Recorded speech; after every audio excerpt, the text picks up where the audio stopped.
Price Lord brothers and sisters.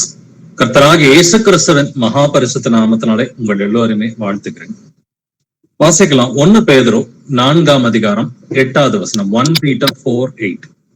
எல்லாவற்றிற்கும் மேலாக ஒருவரில் ஒருவர் ஊக்கமான அன்புள்ளவர்களாய் இருங்கள், அன்பு திரளான பாவங்களை மூடும். ஆமென். எல்லாவற்றிற்கும் மேலாக ஒருவரில் ஒருவர் ஊக்கமான அன்புள்ளவர்களாய் இருங்கள், அன்பு திரளான பாவங்களை மூடும். அப்ப இங்க எல்லாத்துக்கும் மேல அப்படின்ற ஒரு வார்த்தையை கர்த்தர் பயன்படுத்தி இருக்கிறாரு. ஓகே, எவ்வளவோ நம்ம ஒன் மைண்ட்ல நிறைய காரியங்கள்ல இருக்கிறோம். சில டிஃபரன்சஸ் கூட நபருக்கு நபர் வித்தியாசப்படலாம். ஒருவரில் ஒருவர் அப்படிங்கிற வார்த்தை வழக்கமாவே சபைக்குள்ளார ஆவியானவர் பயன்படுத்துகிற ஒரு வார்த்தை. சோ சபைக்குள்ளாரே ஒருவரில் ஒருவர் ஊக்கமான அன்புள்ளவர்களாய் இருங்கள், ஏனெனில் அன்பு திரளான பாவங்களை மூடும். சோ யாராவது ஒரு சிலர் பாவம் செய்யலாம், நம்ம சொந்தக்காரங்களோ நம்ம நண்பர்களோ இல்ல சபையில இருக்கிற ஒரு சகோதரனோ சகோதரியோ யாராவது ஒருத்தர் பாவம் செய்யலாம். அந்த பாவத்தை எப்பொழுதுமே ஞாபகத்துல வச்சுக்கிட்டே அதை குற்றப்படுத்திக்கிட்டே இருக்கிறது, அதை யாரை பார்த்தாலும் அந்த பாவத்தை ஹைலைட் பண்ணி பேசுறது, அது யாருடைய குணம்? நம்ம எல்லோருக்குமே தெரியும், அது பிசாசனுடைய குணம். அவன் தான் சகோதர சகோதரிகளை இரவும் பகலும் கர்த்தருக்கு முன்பாக குற்றப்படுத்துகிறவன் என்று எழுதி இருக்கிறது. அப்ப பிசாசு என்ன பண்ணுவான்? வழக்கமாவே ஒரு குற்றத்தை குற்றப்படுத்திக்கிட்டே இருப்பான். இவன் குற்றம் இல்லாத காரியத்தை கூட குற்றம்னு சொல்லுவான். நம்ம யோபுவினுடைய விஷயத்துல இவைகள் எல்லாவற்றையும் பார்க்கணும். யோபுவை குற்றம் இல்லாத நிலைமையிலே அவன் குற்றப்படுத்தினான் அப்படின்ற விஷயத்த பார்க்கிறோம். பட் கர்த்தர் நமக்கு சொல்றது அன்பு திரளான பாவங்களை மூடும். யாராவது ஒருத்தர் பாவம் பண்ணிட்டா கூட அதை பெருசா நம்ம அதை ஒரு மிகைப்படுத்தி நம்ம பேசாம அவங்க மனம் திரும்புதலுக்கு ஏதுவாக முதலாவது அவர்களுக்காக ஜெபிக்க வேண்டும். கர்த்தர் உணர்த்துற பட்சத்துல அவங்கள்ட்ட போய் சகோதரனே சகோதரியே இது தப்பு, இதை செய்யாதீங்க அப்படின்னு சொல்லி அன்போடு பேசுகிற பிள்ளைகளா இருக்கணும். சோ இந்த 2 காரியம் தான் கர்த்தர் தவறுகளை நாம் பார்க்கும் பொழுது நம்ம இப்படிதான் ரியாக்ட் பண்ணணும். முதலாவது அவர்களுக்காக பரிந்து பேச வேண்டும், ஜெபிக்க வேண்டும். 2வது அவங்கள மனம் திருப்புறதுக்கு ஏதாவது வழி இருக்குதா அப்படின்ற காரியத்தை அன்போட ஆவியின் கனியோட நம்ம கடைபிடிக்கணும். அதனாலதான் அன்பு திரளான பாவங்களை மூடும் என்று எழுதி இருக்கிறது. இந்த வசனத்தை பேதுரு பழைய ஏற்பாட்டுல இருந்து கோட் பண்ணி தான் எழுதுறார். வாசிக்கலாம். நீதிமொழிகள் 10ஆம் அதிகாரம் 12வது வசனம். Proverbs 10:12. பகை விரோதங்களை எழுப்பும், அன்போ சகல பாவங்களையும் மூடும். ஆமென். பகை விரோதங்களை எழுப்பும், அன்போ சகல பாவங்களையும் மூடும் என்று எழுதியிருக்கிறது.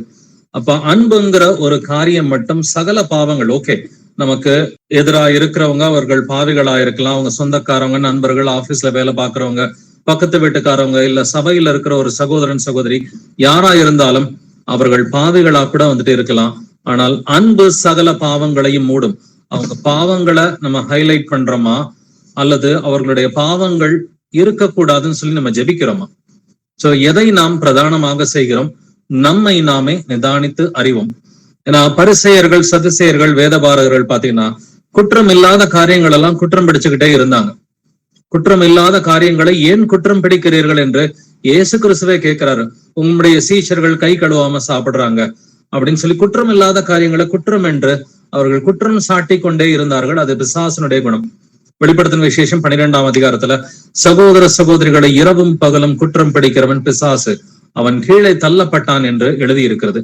பட் அன்புள்ள பிள்ளைகளா இருந்தாக்க நாம் கர்த்தருடைய பிள்ளைகளை, தேவன் அன்பாகவே இருக்கிறார் என்று வேதம் சொல்கிறது. 1 யோவான் 4:8 வாசித்து பார்த்தாலும் 1 யோவான் 4:16 வாசித்தாலும் தேவன் அன்பாகவே இருக்கிறார் என்று வேதம் சொல்கிறது. அப்படி அன்பாகவே இருக்கும் தேவனுக்கு பிள்ளைகளாய் இருக்கும் நாம் என்ன செய்யணும்? அவரை போலதான் இருக்கணும், இல்லைங்களா? சோ அவரை விசுவாசிக்கிறேன் அப்படின்னு நம்ம சொன்னோம்னாக்க அவரை போல நாம் நடக்க வேண்டும் என்று அதே 1 யோவான்ல எழுதி இருக்குது. அப்ப அன்பு சகல பாவங்களை மூடும். மற்றவர்களுடைய பாவங்களை மூடி நீங்கள் ஜெபிக்கிறீர்களா? திறப்பிலே நின்று நம்ம ஜெபிக்கிறோமா அப்படின்றத நம்மை நாமே நிதானித்து அறிவோம். திறப்பிலே நிற்க ஒருவனாகிலும் இல்லை என்று கர்த்தர் பழைய ஏற்பாட்டுல பேசி இருக்கிறார். ஒருத்தர் கூட இல்லப்பா திறப்பிலே நின்று பாவங்களை மூடி ஜெபிப்பதற்கு ஒருவர் கூட இல்லை. பாவங்களை ஹைலைட் பண்றதுக்கு இந்த உலகத்துல நிறைய பேர் இருக்கிறாங்க.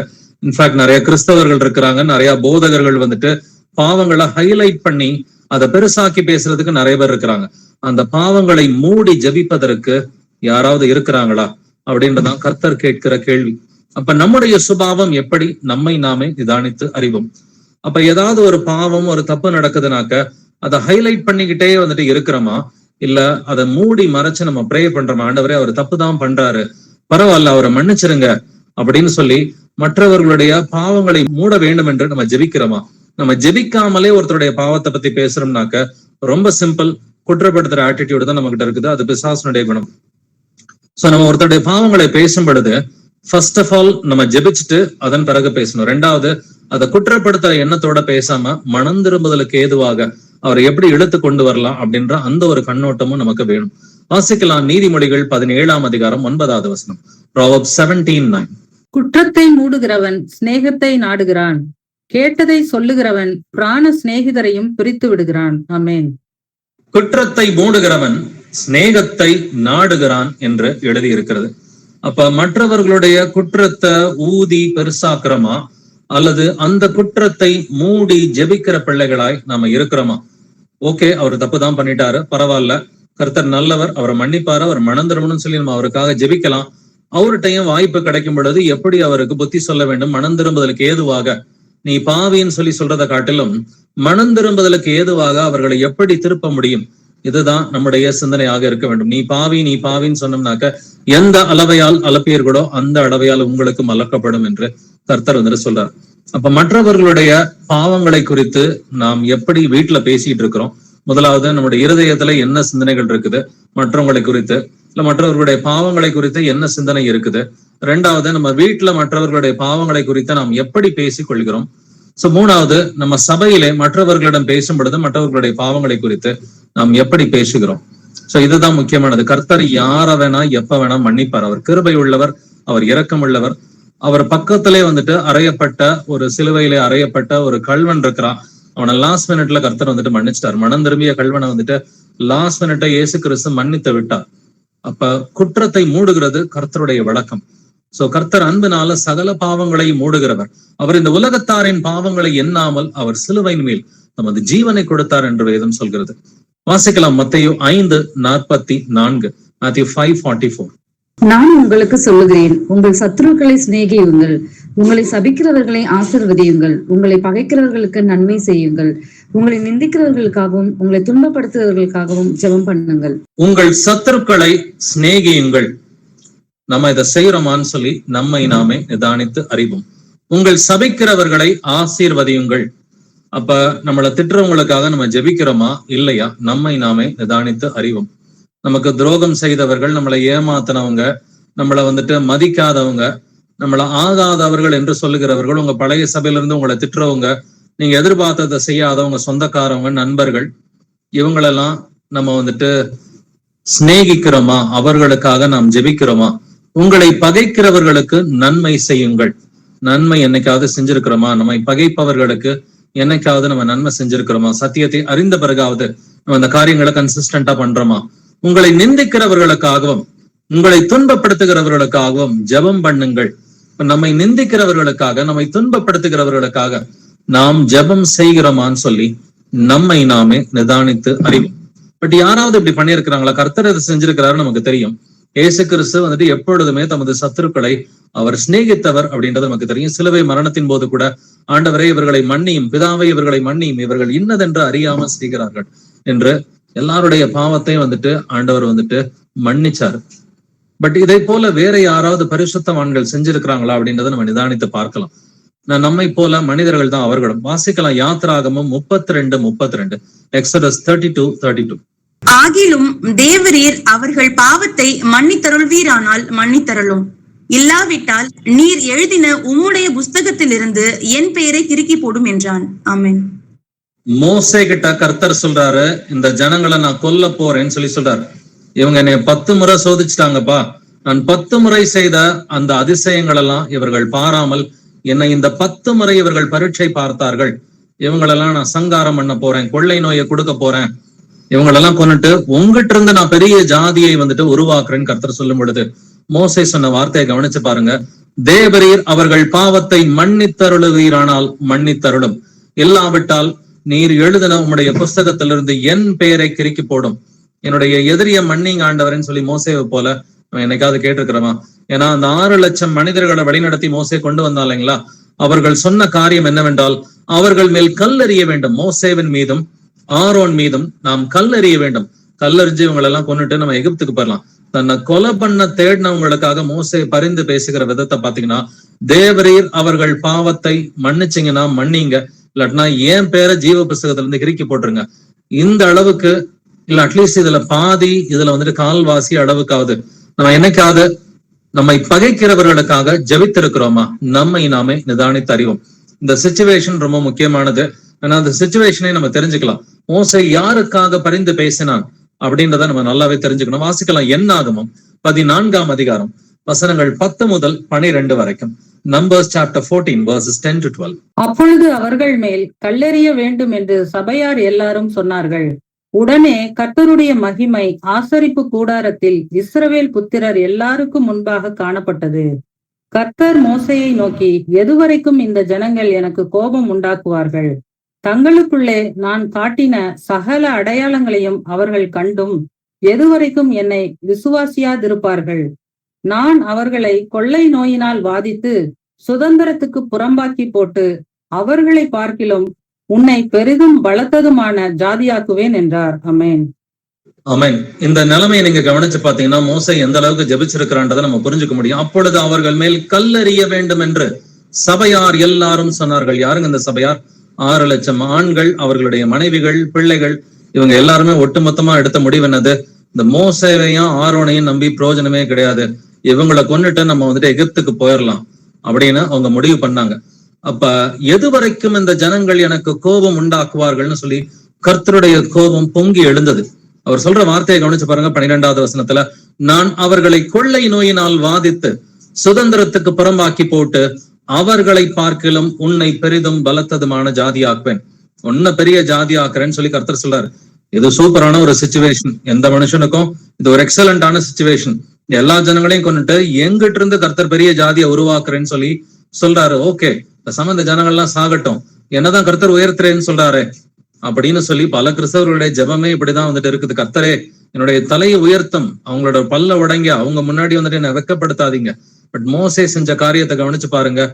எகிப்தை விட்டது முதல் இந்நாள் வரைக்கும் இந்த ஜனங்களுக்கு மன்னித்து வந்ததன்படியையும் இந்த ஜனங்களின் அக்கிரமத்தை மன்னித்தரலும்னு சொல்லி 19வது வசனத்துல பேசலாம்.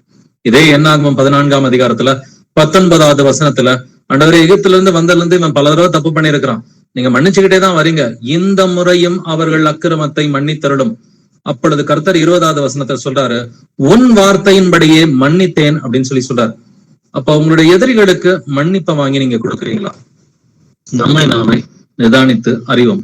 உங்கள் சத்துருக்களை சிநேகியுங்கள், உங்களை சபிக்கிறவர்களை ஆசீர்வதியுங்கள் அப்படின்னு கர்த்தர் சொல்றாரு. உங்களை பகைக்கிறவர்களுக்கு நன்மை செய்யுங்கள், உங்களை நிந்திக்கிறவர்களுக்காக, உங்களை துன்பப்படுத்துகிறவர்களுக்காக ஜெபம் பண்ணுங்கள், ஏனெனில் அன்பு திரளான பாவங்களை மூடும் என்று கர்த்தர் பேசியிருக்கிறார். மோசே இதெல்லாம் செஞ்சதுக்கு ஒரு அடிப்படை காரணமும் இருக்குது. அவருடைய நேச்சரை பத்தி நம்ம தெரிஞ்சுக்கலாம். என்னாகும் 12ஆம் அதிகாரம் 3வது வசனம் வாசிக்கலாம். Numbers 12:3. மோசேயானவன் பூமியில் உள்ள சகல மனிதரிலும் மிகுந்த சாந்த குணம் உள்ளவனாய் இருந்தான். மோசையானவன் பூமியில் உள்ள சகல மனிதரிலும் மிகுந்த சாந்த குணம் உள்ளவனா இருந்தான். ஆக்சுவலி ஒரிஜினலி அவன் சாந்த குணம் உள்ளவன் தான் கிடையாது. ஏன்னா எகிப்துல வந்துட்டு பார்வோன் வீட்டுல வளர்ந்தப்ப அப்ராக்சிமேட்லி ஒரு 40 வயசு மோசேக்கு இருந்தப்ப வந்துட்டு மோசே என்ன பண்றான், ஒரு எகிப்தியனுக்கும் ஒரு எபிரேயனுக்கும் சண்டை வருது. சண்டை வரப்ப மோசே என்ன பண்றாரு, கோபத்துல போய் அந்த எகிப்தியனை கொலை பண்ணிடுறாரு. அந்த அளவுக்கு மோசே வந்துட்டு அப்படிப்பட்ட ஒரு கோபியா வந்துட்டு இருந்த அந்த மோசே வந்துட்டு கடைசியில எப்படி மாறுறாரு? கர்த்தரை அறிந்த பிறகு வந்துட்டு மோசையானவன் பூமியில் உள்ள சகல மனிதரிலும் மிகுந்த சாந்த குணம் உள்ளவனா இருந்தான்.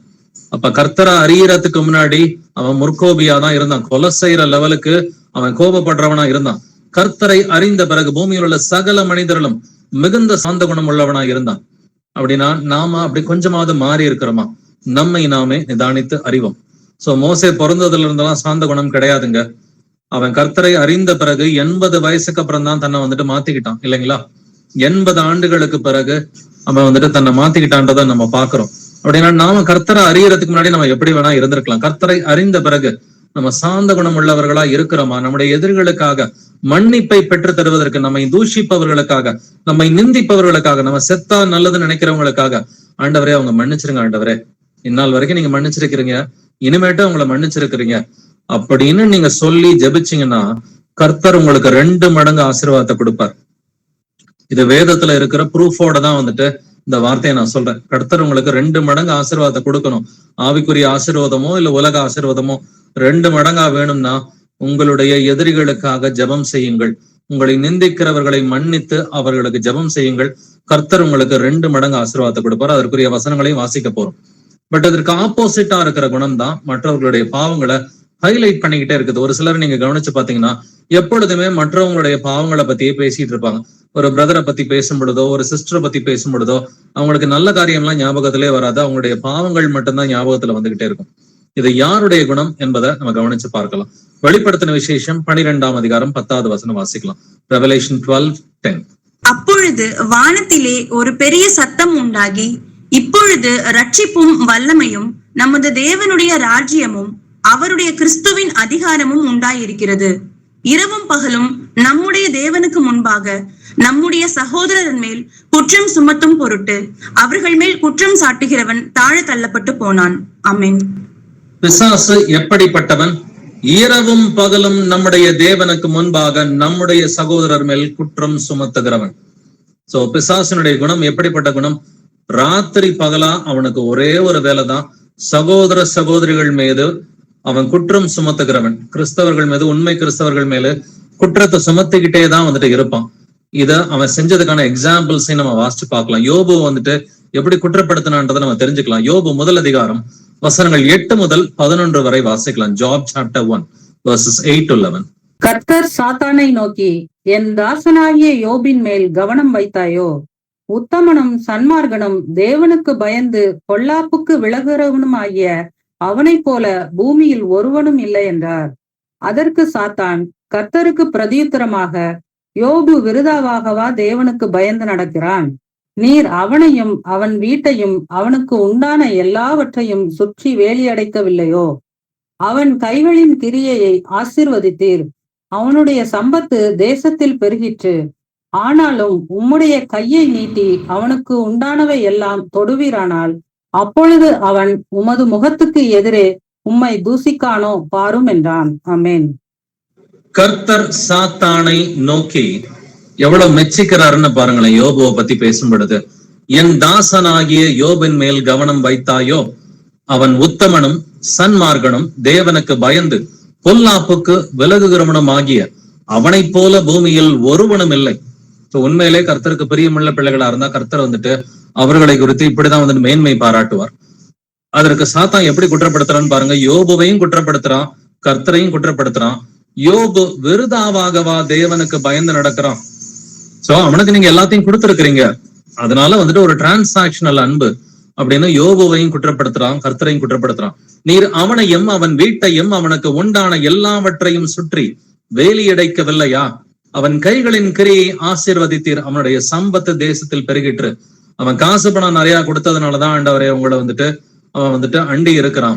நீங்க அவனுடைய காசு பணத்தெல்லாம் எடுத்து பாருங்க, அவனுக்கு உண்டானது எல்லாத்தையும் வந்துட்டு எடுத்து பாருங்க, அவன் உங்களை தூஷிக்கிறானா இல்லையான்னு பாருங்கன்னு சொல்லி கர்த்தரையும் குற்றப்படுத்துறான், யோபுவையும் குற்றப்படுத்துறான் பிசாஸ். ஆனாலும் உம்முடைய கையை நீட்டி அவனுக்கு உண்டானவை எல்லாம் தொடுவீரானால் அப்பொழுது அவன் உமது முகத்துக்கு எதிரே உம்மை தூஷிக்கானோ பாரும். நீங்க வேணா இதை செஞ்சு பாருங்கன்னு சொல்லி கர்த்தரையே சேலஞ்ச் பண்றான் பிசாசு. அப்ப இரவும் பகலும் சகோதர சகோதரிகளை குற்றப்படுத்துகிறவன் பிசாசு. பட் கர்த்தர் அதை செஞ்சாரு. பிசாசு சொன்னபடி அனுமதியும் கொடுத்தாரு. யோபனுடைய புத்திரர்கள் பிள்ளைகள் எல்லோருமே ஒரே நாளில் மரித்து போனார்கள். அவனுடைய சம்பத்து எல்லாமே ஒரே நாளில் வந்துட்டு அழிந்து போனது. கடைசியில யோபு அப்ப கூட பாவம் செய்யல. கர்த்தர் கொடுத்தார், கர்த்தர் எடுத்துக்கொண்டார், கர்த்தருடைய நாமம் மகிமைப்படுவதாக அப்படின்ற வார்த்தையை சொல்லி அவன் கர்த்தரை தூஷிக்காம பாவம் செய்யாம இருக்கிறான். கர்த்தர் இதை குறித்தும் வந்துட்டு யோபு 2ஆம் அதிகாரத்தில் பிசாச பார்க்கும் பொழுது யோபுவை மெச்சிக்கொள்கிறார். யோபுவை பாத்தியா, அவன் உத்தமனும் சன்மார்கனும் தேவனுக்கு பயந்து பொல்லாப்புக்கு விலகுகிறவனாய் இருக்கிறான், அவனை போல யாருமே இல்லை அப்படின்னு சொல்றப்ப மீண்டுமா 2வது முறையா யோபுவை பிசாசு எப்படி குற்றப்படுத்துகிறான்றத நீங்க கவனிச்சு பாருங்க. யோபு 2ஆம் அதிகாரம் 5வது வசனம். Job chapter 2 verse 5. ஆனாலும் நீர் உம்முடைய கையை நீட்டி அவன் எலும்பையும் அவன் மாம்சத்தையும் தொடுவீரானால் அப்பொழுது அவன் உமது முகத்துக்கு எதிரே உம்மை தூஷிக்கானோ பாரும் என்றார். இப்ப செகண்ட் சேலஞ்ச் என்ன சொல்றான்? ஓகே, வெறும் காசு பணத்தை தானே எடுத்தீங்க, அதனால அவன் உங்களை தூஷிக்கல. நீர் உம்முடைய கையை நீட்டி அவன் எலும்பையும் அவன் மாம்சத்தையும் தொடுவீரானால் அப்பொழுது அவன் உமது முகத்துக்கு எதிரே உம்மை தூஷிக்கானோ பாரும். நீங்க அவன் மேல கையை வச்சு பாருங்க, அவனுக்கு ஏதாவது வியாதியை கொடுத்து பாருங்க, கண்டிப்பா அவங்கள தூஷிப்பான், உங்களுக்கு தான் விவரம் தெரியலன்னு சொல்லி கர்த்தரையும் சேலஞ்ச் பண்றான், யோபுவையும் குற்றப்படுத்துறான். பிசாசனுடைய குணம் எப்படிப்பட்ட குணம்னு பாத்தீங்கன்னாக்க, நல்லவங்களையும் குற்றப்படுத்துற குணம் தான் பிசாசு. பாவத்தை மட்டுமே ஹைலைட் பண்றது, பாவம் இல்லாத காரியத்தையும் பாவம் என்று சொல்வது. அவன்கிட்ட ரெண்டு குணங்கள் வந்துட்டு இருக்குது. ஒண்ணு வந்துட்டு பாவம் இல்லாதத பாவம்னு சொல்லுவான், பாவத்தை ரொம்ப பெருசா வந்துட்டு பயங்கரமா ஹைலைட் பண்ணுவான். சோ சகோதர சகோதரிகள், நாம் அப்படி இருக்கக்கூடாது. ஒருத்தரை பத்தி பேசும் பொழுது வெளிப்படுத்தின விசேஷத்தை வாசிச்சு பாருங்க, 2ஆம் அதிகாரம் 3வது அதிகாரங்கள். அதுல அந்த 7 சபைகளை குறித்த தீர்க்க தரிசனங்களை நம்ம ஏற்கனவே ஆராய்ந்து பார்த்திருக்கிறோம். கர்த்தர் வந்துட்டு 5 சபையை பார்த்து மனம் திரும்பின்றாரு. 2 சபை, சிமர்னா சபை கிட்டையும் பிலடெல்பியா சபை கிட்டையும் அவர் வந்துட்டு அப்ரிசியேஷன் மட்டும்தான் கொடுக்குறாரு, மனம் திரும்புன்ற வார்த்தையை சொல்லல. பட் 5 சபைகளை பார்த்து மனம் திரும்புன்னு சொல்றதுக்கு முன்னாடி முதல்ல அப்ரிசியேட் பண்றார். அவர்கள் செய்கிற நல்ல காரியத்தை வந்துட்டு அவர் அப்ரிசியேட் பண்றாரு. அதன் பிறகு இதை மட்டும் நீ மாத்திக்கப்பா, இதை மாத்திக்கிட்டானா உனக்கு ஜீவ கிரீடத்தை கொடுப்பேன்னு சொல்லி கர்த்தர் மனம் திரும்புதலுக்கு ஏதுவாதான் அவங்களுடைய குற்றத்தை அன்பாக சுட்டி காட்டுகிறார். அப்ப நாமளும் கர்த்தரை போலதான் வந்துட்டு இருக்கணும். முதல்ல ஒரு சகோதரன் சகோதரி யாரையாவது பத்தி பேசும் பொழுது அவங்கள்ட்ட இருக்கிற நல்ல குணாதிசயங்களை எடுத்து காமிச்சிட்டு, பட் இந்த ஒரு விஷயத்த மட்டும் அவர் மாத்திக்கிட்டாருன்னா நல்லா இருக்கும். நம்ம அதுக்காக ஜெபிக்கலாம். நம்ம வந்துட்டு ஜெபத்துல அந்த குடும்பத்தை தாங்கலாம், அந்த சகோதரனையோ அந்த சகோதரியோ நம்ம தாங்கி ஜெபிக்கலாம். அப்படின்னு நீங்க அவர்களுக்காக ஜெபிக்கும் பொழுது சில காரியங்கள் ஜெபத்திலே வந்துட்டு சரியாயிடும். பட் சில நேரங்கள் நீங்க ஜெபிக்கும் பொழுது அவங்களுக்கு ஒரு ஆலோசனை கொடுக்கலாம், அன்பு நிமித்தமா சாந்தமா ஒரு ஆலோசனை கொடுக்கலாம். அப்படின்றத கர்த்தர் உங்களுக்கு உணர்த்தும் பொழுது நீங்க வந்துட்டு ஜெபத்துல கர்த்தர் என்ன உணர்த்துறாரோ அதன்படி ஒரு ஆலோசனை கொடுக்கும் பொழுது கர்த்தர் உங்களுடனே கூட இருந்து உங்களுடைய வார்த்தைகளை அவர்கள் ஏற்றுக்கொள்ளும்படி செய்வார். பட் நம்ம ஜெபிக்கவே மாட்டோம். சில நேரங்கள்ல நம்ம யாருக்காகவும் ஜெபிக்காம இவர் இந்த தப்பு பண்றாரு, அவர் அந்த தப்பு பண்றாரு, அது ரொம்ப ரொம்ப மோசமான ஒரு காரியமா தான் வந்துட்டு இருக்கு. ஏன்னா ஒரு சிலர் நம்மை சுற்றி இருக்கிற கிறிஸ்தவர்கள் அப்படிதான் இருக்கிறார்கள். பட் அவர்கள் மாற வேண்டும் என்றும் நாம் ஜெபிக்க வேண்டும். சோ ஒருத்தருடைய நல்ல குணாதிசயங்களை எதையுமே ஹைலைட் பண்ணாம அவங்கள்ட்ட இருக்கிற அந்த பாவங்களை மட்டுமே ஹைலைட் பண்றது, அது பிசாசின் குணம். 2வது விஷயம் வந்துட்டு பாவமே இல்லாத காரியத்தை பாவம்னு சொல்றதும் அது பிசாசின் குணமா இருக்கும். அன்பு சகல பாவங்களையும் மூடும். Love will cover a multitude of sins அப்படின்னு சொல்லி புதிய ஏற்பாட்டிலையும் எழுதியிருக்குது, பழைய ஏற்பாட்டிலையும் எழுதியிருக்குது. வாசிக்கலாம். சக்கரியா 3ஆம் அதிகாரம் 1 வசனம். சக்கரியா 3:1. அவர் பிரதான ஆசாரியனாகிய யோசுவாவை எனக்கு காண்பித்தார். அவன் கர்த்தருடைய தூதனுக்கு முன்பாக நின்றான். சாத்தான் அவனுக்கு விரோதம் செய்ய அவன் வலது பக்கத்திலே நின்றான். ஆமென். இந்த பிரதான ஆசாரியனாகிய யோசுவா, இவன் கர்த்தருக்கு கீழ்ப்படுகிற ஒரு நல்ல ஒரு பிரதான ஆசாரியன்.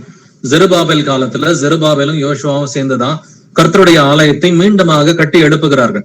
சாலமோன் கட்டிய ஆலயத்தை வந்துட்டு நெபுகாத்நேச்சர் வந்துட்டு தீக்கொளுத்திய பிறகு 2ஆம் ஆலயத்தை கட்டியவர்கள் இவங்க 2 பேர் தான், ஜெருபாபேலும் பிரதான ஆசாரியன் ஆகிய யோசுவாவும். அந்த யோசுவாவை குற்றப்படுத்துறதுக்கு பிசாசு என்ன பண்றான்னு பாருங்க. அவன் கர்த்தருடைய தூதனுக்கு முன்பாக நின்றான். சாத்தான் அவனுக்கு விரோதம் செய்ய அவன் வலது பக்கத்தில் நிற்பான். சாத்தான் வந்துட்டு வலது பக்கத்துலதான் நிற்பான்னு சொல்லி சங்கீதம் 32:1 எழுதி இருக்குது. சோ குற்றம் இல்லாதவர்களை குற்றம் படிப்பதற்காக. ஆனா கர்த்தர் என்ன சொல்றாருன்னா, யோசுவாவுக்கு வந்துட்டு நீங்க வெண் ஆடை தற்பியுங்கள், வெண் வஸ்திரத்தை வந்துட்டு அவனுக்கு எடுத்து தற்பியுங்கள் அப்படின்னு சொல்லி யோசுவா வந்துட்டு உயர்த்துகிறத அடுத்தடுத்த வசனங்கள்ல வாசிக்க முடியும். அப்ப பிசாசு வந்துட்டு குற்றம் இல்லாதவர்களையும் குற்றம் பிடிப்பான். ஒரு சின்ன தப்பு ஒரு பாவம் இருந்துச்சுன்னா கூட அந்த பாவத்தை மூடி மறைத்து ஜெபிப்பதற்கு பதிலாக வந்துட்டு அத இன்னும் பெரிய விஷயமா, ஒரு சின்ன விஷயத்தை பெரிய விஷயமா பேசுவோம்.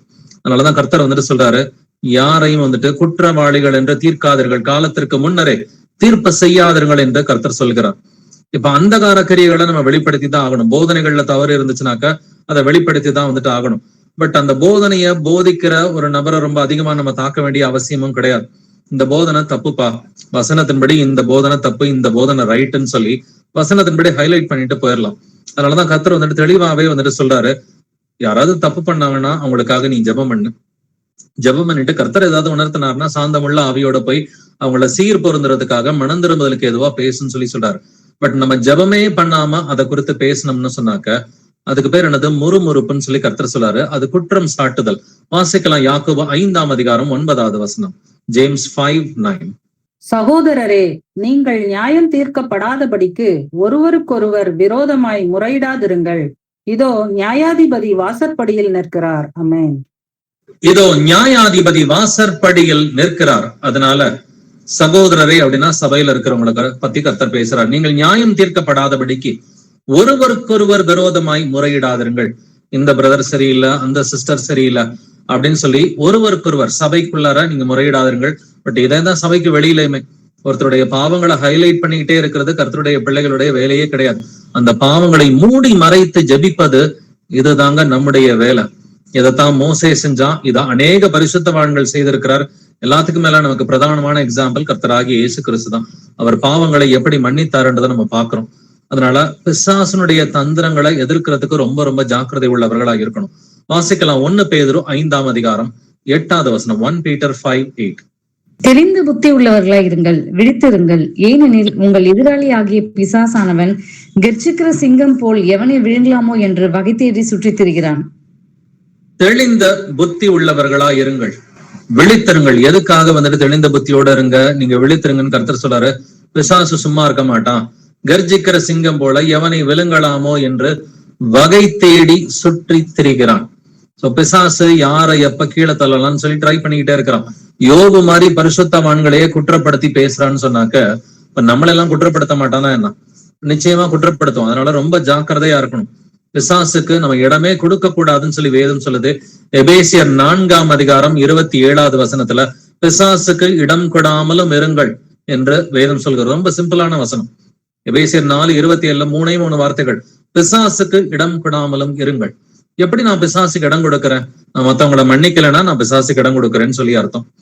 நான் வந்துட்டு மத்தவங்களை பற்றி குற்றப்படுத்தி நான் பேசிட்டு இருக்கிறேன். அவங்களுடைய பாவங்களுக்காக நான் வந்துட்டு ஆண்டவரே இவங்க வந்துட்டு பாவம் இருக்குதுதான், பரவாயில்ல அவங்கள மன்னிச்சிருங்க, வணங்கா கழுத்துள்ளவர்கள் தான், இருந்தாலும் பரவாயில்ல, நீங்க கிருபையா இரக்கமா இருந்தா அவங்கள மன்னிச்சிருங்க ஆண்டவரேன்னு சொல்லி மோசேவை போல திறப்பில்லை நின்று ஜெபிக்கிறவர்களா இருக்க வேண்டும். இல்ல அவங்களுடைய பாவங்களை மூடி மறைச்சு நம்ம ஜெபிக்காம அவங்களுடைய பாவங்களை ஹைலைட் பண்ணிக்கிட்டே இருக்கிறோம்.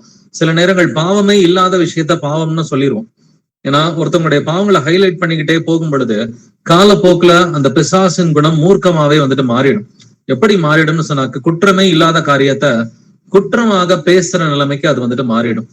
அதனால ரொம்ப ஜாக்கிரதையா இருக்கணும். பிசாசுக்கு இடம் கொடாமலும் இருங்கள், அன்பு சகல பாவங்களையும் மூடும் என்று எழுதி இருக்கிறது. வாசிக்கலாம் யாக்கோபு 4ஆம் அதிகாரம் 7வது வசனம். ஜேம்ஸ் 4:7. ஆகையால் தேவனுக்கு கீழ்ப்படிந்திருங்கள், பிசாசுக்கு எதிர்த்து நில்லுங்கள், அப்பொழுது அவன் உங்களை விட்டு ஓடி போவான். ஆமென். தேவனுக்கு கீழ்ப்படிந்திருங்கள், பிசாசுக்கு எதிர்த்து நில்லுங்கள், அப்பதான் அவன் உங்களை விட்டு ஓடி போவான். சரி, எப்படி பிசாசை எதிர்க்கிறது அப்படின்ற ஒரு கேள்வி இருக்கு. தேவனுக்கு கீழ்ப்படிந்திருங்கள். பட் தேவனுக்கு நான் கீழ்ப்படுகிறதுனா நான் என்னென்ன விஷயங்கள் இருந்தா பிசாசை என்னால எதிர்த்து நிற்க முடியும் அப்படிங்கிறதையும் நம்ம கவனிச்சு பார்க்கலாம். எபேசியர் 6ஆம் அதிகாரம் 11ஆம் வசனம் வாசிக்கலாம். எபேசியன்ஸ் 6:11. நீங்கள் பிசாசின் தந்திரங்களோடு எதிர்த்து நிற்க திராணியுள்ளவர்கள் ஆகும்படி தேவனுடைய சர்வாயுத வர்க்கத்தையும் தரித்து கொள்ளுங்கள். ஆமென். நீங்கள் பிசாசின் தந்திரங்களோடு எதிர்த்து நிற்க திராணி உள்ளவர்கள் ஆகும்படி. பிசாசின் தந்திரங்களை எதிர்க்கிறதுக்கு திராணி வேணும்னா நமக்கு என்ன வேணும்? தேவனுடைய சர்வாயுத வர்க்கத்தையும் தரித்து கொள்ளுங்கள். சர்வாயுத வர்க்கம்னா என்னது? இதுக்கு அடுத்தடுத்த வசனங்கள்ல வாசிச்சு 18வது வசனம் வரைக்கும் வாசிச்சு பாத்தீங்கன்னாக்க சத்தியம் என்னும் கச்சை வேணும். 2வது நீதி என்னும் மார்க்கவசம் வேணும். சமாதானத்தின் சுவிசேஷத்திற்குரிய ஆயத்தம் என்கிற பாதரட்சை. அடுத்து பொல்லாங்கனியும் அக்னி ஆஸ்திரங்கள் எல்லாவற்றையும் அவித்து போடத்தக்கதாய் விசுவாசம் என்னும் கேடகம் வேணும். அடுத்து ஆவிக்குரிய பட்டயம் தேவ வசனம் வேணும். ரட்சணியம் என்னும் தலை சீரா வேணும். எல்லாவற்றுக்கும் மேலாக வந்துட்டு நம்ம ஆவியில ஜெபம் பண்ணணும்னு சொல்லி 18வது வசனத்துல எழுதியிருக்கும். அப்ப இவ்வளவு ஆயுதங்கள் இருந்தா மட்டும்தான் பிசாசை எதிர்க்க முடியும். சத்தியம் என்னும் கச்சை வேணும், நீதி என்னும் மார்க்கவசம் வேணும், சமாதானத்தின் சுவிசேஷத்துக்குரிய ஆயத்தம் என்கிற பாதரட்சை வேணும், ரட்சணியம் எனும் தலை சீரா வேணும், விசுவாசம் என்கிற கேடகம், வசனம் என்கிற ஆவிக்குரிய பட்டயம், எல்லாவற்றுக்கும் மேலாக ஆவியிலே ஜெபம் பண்ணுகிற பிள்ளைகளா. யாருக்காக ஜெபம் பண்ணணும்? சகல பரிசுத்தவான்களுக்காக ஜெபங்களை ஏறெடுக்க வேண்டும். சோ இந்த 7 ஆயுதங்கள் இருந்தா மட்டும்தான் வந்துட்டு பிசாச எதிர்க்க முடியும். அப்ப இதுல அடிப்படையான ஒரு காரியம் மத்தவங்களை வந்துட்டு அன்பு நிமித்தமாக மன்னிச்சு நம்ம வந்துட்டு இருக்கணும். வாசிக்கலாம் 2 கொரிந்தியர் 2ஆம் அதிகாரம் வசனங்கள் 10 முதல் 11 வரைக்கும். 2 Corinthians 2nd chapter verses 10 to 11. எவனுக்கு நீங்கள் மன்னிக்கிறீர்களோ அவனுக்கு நானும் மன்னிக்கிறேன். மேலும் எதை நான் மன்னித்திருக்கிறேனோ அதை உங்கள் நிமித்தம் கிறிஸ்துவினுடைய சன்னிதானத்திலே மன்னித்து இருக்கிறேன். சாத்தானாலே நான் மோசம் போகாதபடிக்கு அப்படி செய்தேன். அவனுடைய தந்திரங்கள் நமக்கு தெரியாதவைகள் அல்லவே. இப்ப வாசிச்ச வசனத்திலையும் சாத்தானுடைய தந்திரங்கள் எழுதியிருக்கு. நம்ம இதுக்கு முந்தின வசனத்திலையும் சாத்தானுடைய தந்திரங்கள் எழுதியிருக்குது. 2 கொரிந்தியர் 2:10 எவனுக்கு நீங்கள் மன்னிக்கிறீர்களோ அவனுக்கு நானும் மன்னிக்கிறேன். மேலும் எதை நான் மன்னிக்கிறேனோ அதை உங்கள் நிமித்தம் கிறிஸ்துவனுடைய சன்னிதானத்திலே மன்னித்திருக்கிறேன். அப்படின்னா பிசாசு எதிர்க்கணும்னா அடிப்படையில முதல்ல என்ன வேணும்? மன்னிக்கணும். ஏன்னா மன்னிக்கலைனாக்க இங்க பவுல் என்ன சொல்றாரு? சாத்தானாலே நான் மோசம் போகாதபடிக்கு அப்படி செய்தேன். எதுக்காக நான் மன்னிச்சேன்? இல்லாட்டினா சாத்தான் வந்துட்டு என்னை மோசம் போக்கிடுவான். சோ மன்னிக்காதவங்க எல்லாம் வந்துட்டு என்ன பண்ணிட்டு இருக்கிறான் பிசாசு? அவங்களெல்லாம் மோசம் போக்கி வஞ்சித்து கொண்டு இருக்கிறான். சோ நீங்க ஒருத்தரை மன்னிக்கலையா, நீங்க பிசாசுனால வஞ்சிக்கப்பட்டு இருக்கிறீங்க. ரொம்ப சிம்பிள். நீங்க ஒரு நபரை உங்களால மன்னிக்கவே முடியல அப்படின்னு சொன்னாக்க பிசாசினால் நீங்கள் வஞ்சிக்கப்பட்டு இருக்கிறீர்கள். அவனுடைய தந்திரங்களை நாம் தெரிந்து கொண்டு முதலாவது நாம் மன்னிக்க வேண்டும். பட் இந்த சிச்சுவேஷனை நம்ம புரிஞ்சுக்கணும். பவுல் எதற்காக இந்த வசனங்களை எழுதுறாரு? 1 கொரிந்தியர் 5ஆம் அதிகாரத்துல சபைக்குள்ளார ஒருத்தன் ஒரு பெரிய விபச்சார பாவத்துல இருக்கிறான். அவனை சபையை விட்டு புறம்பே தள்ளுங்கள் என்று அவனுக்கு ஒரு கண்டிப்பை வந்துட்டு கொடுக்கிறார். இயேசு கிறிஸ்துவின் நாமத்தினால உங்களுக்கு கட்டளை போடுறேன் அப்படின்னு சொல்லி சபையை விட்டு வெளியில துரத்திடுங்க அப்படின்னு சொல்றாரு. அதன்படி அவர்களும் வந்துட்டு ஒரு முக்கியமான நடவடிக்கை எடுத்து நான் சபைக்குள்ளார விபச்சாரம் நடப்பது கர்த்தருக்கு பிடிக்காது. அப்ப அவனை வந்துட்டு வெளியில தள்ளிட்டாங்க. பட் அவன் மனம் திரும்பிடுறான். அந்த யாரு மேல ஒரு ஆக்ஷன் எடுத்தாங்களோ அந்த 1 கொரிந்தியர் 5ஆம் அதிகாரத்துல விபச்சாரம் செய்த அந்த சகோதரன் அவன் மனம் திரும்பிடுறான். அந்த செய்தி பவுலோட காதுக்கு வந்துட்டு வருது. அதனால வந்துட்டு 2 கொரிந்தியர் 2ஆம் அதிகாரத்துல எவனுக்கு நீங்கள் மன்னிக்கிறீர்களோ அவனுக்கு நானும் மன்னிக்கிறேன், அவனை நான் மன்னிக்கிறேன்பா அப்படிங்கிறார். மேலும் எதை நான் மன்னித்திருக்கிறேனோ எதைனா அந்த காரியத்தையும் மன்னிக்கணும். ஒரு நபர் மூலமா உங்களுக்கு 10 தடவை பிரச்சனை வந்திருக்கலாம். அந்த 10 காரியத்தையும் சொல்லி நீங்க மன்னிக்கணும். ஆண்டவரே அவர் மன்னிக்கிறான், ஆண்டவரே மன்னிக்கிறான், ஆண்டவரேன்னு சொல்லுவீங்க. பட் அந்த சம்பவங்கள் எல்லாம் உங்களுக்கு ஞாபகம் வந்துகிட்டே இருக்கும். சோ நபரையும் மன்னிக்கணும், அந்த சம்பவத்தையும் நம்ம மன்னிக்கணும். அதனால அவர் மூலமா நீங்க 3 தடவை காயப்பட்டிருந்தீங்கன்னா அந்த 3 தடவை என்னென்ன விஷயத்துக்கு காயப்பட்டிருக்கிறீங்களோ அதெல்லாம் சொல்லி சொல்லி சொல்லி ஆண்டவரே இந்த வார்த்தைக்காக மன்னிக்கிறேன், இந்த கிரியைக்காக நான் மன்னிக்கிறேன் ஆண்டவரே, அவர் இப்படி என்னை பேசிட்டாண்டா ஆண்டவரே, இந்த வார்த்தைகள்லாம் என்னோட இருதயத்தை காயப்படுத்திருச்சு, இந்த வார்த்தைக்காக நான் மன்னிக்கிறேன், இருந்தாலும் பரவாயில்ல நீங்க என்ன மன்னிக்கிறீங்க, நான் அதனால அவரை மன்னிக்கிறேன்னு சொல்லி அந்த சம்பவங்கள் எல்லாம் சொல்லி சொல்லி நம்ம மன்னிக்கணும். ஏன்னா இல்லாட்டினா இது பிசாசனுடைய தந்திரத்துல விழுந்துருவோம். சாத்தானாலே நான் மோசம் போகாதபடிக்கு அப்படி செய்தேன், அவனுடைய தந்திரங்கள் நமக்கு தெரியாதவர்கள் அல்லவே. எபேசியர் 6:11 பிசாசனுடைய தந்திரங்களோடு எதிர்த்து நிற்பதற்கு நமக்கு திராணி எப்படிங்க கிடைக்குது? சர்வாயுத வர்க்கம் இருந்தாதான் கிடைக்கும். சர்வாயுத வர்க்கம் எப்படி கிடைக்கும்? முதல்ல மன்னிக்கணும். சோ அடிப்படையில நம்ம ஒரு நபரை மன்னிக்கவே இல்லைன்னு சொன்னா பிசாசாலை பிடிக்கப்பட்டிருக்கிறோம் என்று வேதம் சொல்கிறது, பிசாசினால் வஞ்சிக்கப்பட்டிருக்கிறோம் என்று வேதம் சொல்கிறது. சோ தன்னை பெர்சிக்யூட் பண்ண யூதர்களை வந்துட்டு மோசே எப்படி மன்னிச்சாரு, மோசே அவர்களுக்காக எப்படி திறப்பிலை நின்று ஜெபித்தாருன்றதை பார்த்தோம். அதே மாதிரி புதிய ஏற்பாடுல தன்னை வந்துட்டு பெர்சிக்யூட் பண்ண அந்த யூதர்களுக்காக பவுல் என்ன பேசுறான்றதை கவனிச்சு பாருங்க. ரோமர் 9ஆம் அதிகாரம் 3வது வசனம் வாசிக்கலாம். ரோமன்ஸ் 9:3. மாம்சத்தின்படி என் இனத்தாராகிய என் சகோதரருக்கு பதிலாக நானே கிறிஸ்துவை விட்டு சபிக்கப்பட்டவனாக வேண்டும் என்று விரும்புவேனே. ஆமென். மாம்சத்தின்படி என் இனத்தார் ஆகிய என் சகோதரருக்கு பதிலாக, யாரை பத்தி இங்க வந்துட்டு பவுல் பேசுறாரு? இஸ்ரவேல் மக்களுக்கு பதிலாக நானே கிறிஸ்துவை விட்டு சபிக்கப்பட்டவனாக வேண்டும் என்று விரும்புவேனே. மோசே சொல்லிய அதே வார்த்தைகள் பிரதர்ஸ் அண்ட் சிஸ்டர்ஸ். மோசே வந்துட்டு ஆண்டவரே உங்களை மன்னிச்சா மன்னிங்க ஆண்டவரே, இல்லாட்டினா என்னோட பேரை ஜீவ புஸ்தகத்துல இருந்து கிறுக்கி போடுங்கன்னு சொல்லி சொன்னான். இது யாத்திராகமும் 32:32 எழுதியிருந்ததை நம்ம வாசிச்சோம். இதே வசனங்களை தான் கிட்டத்தட்ட அப்போஸ்தலன் பவுல் வந்துட்டு ரோமர் 9:3 சொல்றான். அவங்க எல்லாம் ரட்சிக்கப்படுறதுக்காக நானே கிறிஸ்துவை விட்டு சபிக்கப்பட்டவனா இருந்தா கூட பரவாயில்ல, அந்த அளவுக்கு தன்னுடைய இனத்தார் மேல ஒரு அன்பு இருக்குது. பட் அந்த இனத்தார் தான் இவனை பெர்சிக்யூட் பண்றாங்க, அவனை துன்புறுத்துறதே வந்துட்டு யூத ஜனங்கள் தான் அவனை துன்புறுத்துறாங்க. அப்படியே நீங்க கொஞ்சம் கடந்து போய் ரோமர் 10ஆம் அதிகாரம் 1 வசனம் வாசிச்சு பாத்தீங்கன்னா, சகோதரரை இஸ்ரவேலர் ரட்சிக்கப்பட வேண்டும் என்பதே என் இருதயத்தின் விருப்பமும் நான் தேவனை நோக்கி செய்யும் விண்ணப்பமுமாய் இருக்கிறது. அப்ப மோசேவை போல அப்போஸ்தலன் பவுல போல என்னைக்காவது உங்களோட துன்பப்படுத்துறவங்களுக்காக ஜெபிச்சிருக்கிறீங்களா? உங்களோட துன்பப்படுத்துற மாமியாருக்காக, உங்களோட துன்பப்படுத்துற மருமகளுக்காக, உங்களை காயப்படுத்துற நாத்தனாருக்காக கன்சிஸ்டன்டா ஜெபிச்சிருக்கிறீங்களா? ஒரு நாள் ஜெபிக்கிறத பத்தி நான் சொல்லல. கன்சிஸ்டன்டா வார கணக்குல மாச கணக்குல வந்துட்டு தொடர்ந்து உங்களோட துன்பப்படுத்தினாலும் அவங்க மனம் திரும்பின ஆண்டவரே, அவங்கள மன்னிங்க ஆண்டவரே, அவர்களுடைய பாவங்களை மூடி கன்சிஸ்டன்டா ஜெபிச்சிருக்கிறீங்களா? நம்மை நாமே நிதானித்து அறிவோம். நாம வளர வேண்டியது நிறையவே இருக்குது பிரதர்ஸ் அண்ட் சிஸ்டர்ஸ். மோசே அளவுக்கோ பவுல் அளவுக்கோ நம்ம யாருமே இன்னும் வளரல. அப்ப நாம் வளர வேண்டியது பாக்கி இருக்குது. இப்ப அதனாலதான் இந்த எக்ஸாம்பிள்ஸ் எல்லாம் எடுக்கிறேன்னா, கர்த்தர் மன்னிச்சாரு, ஏன்னா அவர் கர்த்தர். அதனாலதான் வந்துட்டு இயேசு கிறிஸ்துவால ஈஸியா மன்னிக்க முடியுது. அதனாலதான் வந்துட்டு கர்த்தருக்குரிய எக்ஸாம்பிள்ஸ் நமக்கு ஏற்கனவே தெரியும். பட் மனிதர்கள் வந்துட்டு செயின்ஸ் வந்துட்டு எப்படி மன்னிச்சாங்க, மோசே எப்படி மன்னிச்சாரு, மோசே எப்படி திறப்பிலை நின்று தன்னுடைய எதிரிகளுக்காக ஜெபம் செய்தார், அப்போஸ்தலன் பவுல் வந்துட்டு எப்படி தன்னை துன்புறுத்துகிற யூதர்களுக்காக ஜெபம் செய்தான், அப்படின்னு பரிசுத்தவான்கள் அவர்கள் நம்மை போல பாடுள்ள மனிதர்கள் என்று வேதம் சொல்கிறது. யோசேப்பினுடைய கதை நமக்கு நல்லாவே தெரியும். யோசேப்பை சொந்த சகோதரர்கள் அவனை வெறுத்து அவனை அவங்க வித்துட்டாங்க. எகிப்தியர்களிடம் அவங்க வித்துட்டாங்க. வித்த பிறகு அவன் எகிப்துல போய் பட்ட துன்பங்கள் எல்லாம் நமக்கு தெரியும். போத்திபார் வீட்டுல அவனுக்கு நேரிட்ட பிரச்சனைகள், அடுத்து ஜெயில போய் அவனுக்கு நேரிட்ட ப்ராப்ளம்ஸ் எல்லாமே நம்ம வாசிச்சிருக்கிறோம். பட் கடைசியில கர்த்தர் யோசேப்பை உயர்த்துகிறார். உயர்த்தின பின்பு அவனுடைய நாட்டுல அங்க அந்த 7 வருஷம் கொளுத்த ஆண்டுகள்ல தானியங்கள் எல்லாம் சேர்த்து வைக்கிறான். அவனுடைய சகோதரர்கள் சாப்பாடு இல்லைன்ட்டு சொல்லிட்டு வராங்க.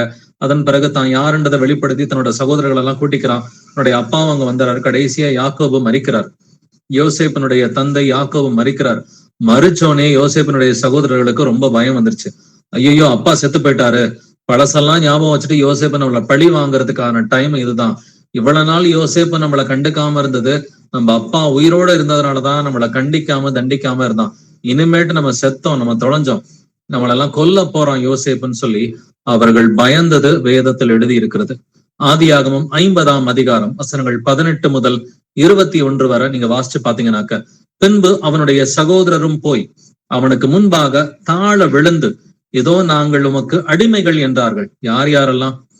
ரூபன் போன்ற சகோதரர்கள், சிமியோன் போன்ற சகோதரர்கள், யூதா போன்ற சகோதரர்கள், இவர்கள் எல்லோருமே என்ன செய்யறாங்க? எப்பா, நாங்க உன்னை வித்துட்டோம்பா, எங்களை மன்னிச்சிரு, 17 வயசுல உனக்கு துரோகம் பண்ணிட்டோம், எங்களை மன்னிச்சிரு, உன்னை கொல்ல பார்த்தது உண்மைதான், உன்னை குழியில தள்ளி விட்டது உண்மைதான், அதன் பிறகு உன்னை நாங்க வித்தது உண்மைதான், எங்களை மன்னிச்சிருப்பா, இதோ நாங்கள் உமக்கு அடிமைகள் என்று பயத்தோடும் நடுக்கத்தோடும் யோசேப்பு கிட்ட பேசுறாங்க. யோசேப்பை என்ன பதில் சொல்றான்? 19ஆவது வசனத்துல, ஆதியாகமம் 50:19 யோசேப்பு அவர்களை நோக்கி, பயப்படாதிருங்கள், நான் தேவனா? நான் உங்களை நியாயம் தீர்க்கிறதுக்கு நான் என்ன தேவனா அப்படின்ற கேள்வியை கேட்கிறோம். 20ஆவது வசனத்துல, நீங்கள் எனக்கு தீமை செய்ய நினைத்தீர்கள், தேவனோ இப்பொழுது நடந்து வருகிறபடியே வெகு ஜனங்களை உயிரோடே காக்கும்படி அதை நன்மையாக முடிய பண்ணினார். மனிதர்கள் உங்களுக்கு தீமை செஞ்சாலும் தேவன் அதை நன்மையாக மாற்றுவதற்கு வல்லவராய் இருக்கிறார். மாம்சமும் ரத்தமும் நமக்கு எதிரிகள் அல்ல. மாம்சத்தோடும் ரத்தத்தோடும் நமக்கு போராட்டம் அல்ல. எந்த மனுஷனையும் வெறுக்காதீங்க, எல்லாரையும் தயவு செஞ்சு மன்னிச்சிருங்க. அதனால் பயப்படாதிருங்கள், நான் உங்களையும் உங்கள் குழந்தைகளையும் பராமரிப்பேன். எவ்வளவு பட்சமா பேசுறான்னு பாத்தீங்களா? நான் உங்களையும் உங்கள் குழந்தைகளையும் பராமரிப்பேன், ஒன்னும் பயப்படாதீங்கப்பா, எனக்கு உங்க மேல எல்லாம் எந்த வருத்தம் இல்லை என்று அவர்களுக்கு ஆறுதல் சொல்லி அவர்களுடைய பட்சமாய் பேசினான். தன்னை வித்தவங்கள அவங்க மூலமா 13 வருஷம் வேதனை அனுபவிச்சிருக்கிறாங்க. தன்னுடைய அப்பாவை பார்க்காம, தன்னுடைய கூட பிறந்த சகோதரன் பெஞ்சமினோட கூட இல்லாம அவ்வளவு வேதனைகளை அனுபவித்த யோசேப்பை பழைய ஏற்பாட்டிலே அவன் மன்னிச்சு சொல்ற வார்த்தை, நான் உங்களை மன்னிக்கிறதுக்கு நான் என்ன தேவனா? நீங்க எனக்கு தீமை செஞ்சாலும் கர்த்தர் எனக்கு நன்மை செய்தார். கர்த்தரை கொண்டு நடுவுல நிப்பாட்டுறாங்க. இயேசுவின் சிலுவை மரணம் கூட அவனுக்கு தெரியாது, ஆனா கர்த்தரை கொண்டு நடுவுல நிப்பாட்டுறான். நான் என்ன தேவனா? கர்த்தர் உங்களை மன்னிப்பாருன்னு சொல்லி அவர்களிடம் பட்சமாய் பேசினான் அப்படின்றத பாக்குறோம். இதையேதான் சாமுவேல் தீர்க்கதரிசியும் பண்றார். எங்களுக்கு சாமுவேல் தீர்க்கதரிசி எல்லாம் வேண்டாம், எங்களுக்கு ராஜா வேணும்னு சொல்லி சாமுவேல் தூக்கி போட்ட ஜனங்களிடம் சாமுவேல் எப்படி பேசுகிறார் என்பதை நம்ம வாசிச்சு பார்க்கலாம். 1 சாமுவேல் 12ஆம் அதிகாரம் 23ஆவது வசனம் வாசிக்கலாம். 1 Samuel 12:23. நானும் உங்களுக்காக விண்ணப்பம் செய்யாதிருப்பேனாகில் கர்த்தருக்கு விரோதமாக பாவம் செய்கிறவனாய் இருப்பேன். அது எனக்கு தூரமாய் இருப்பதாக நன்மையும் செவ்வையுமான வழியை நான் உங்களுக்கு போதிப்பேன். ஆமென். தன்னை தூக்கி எறிந்த இஸ்ரவேலர்களிடம் சாமுவேல் சொல்கிற வார்த்தையை கவனிச்சு பாருங்க.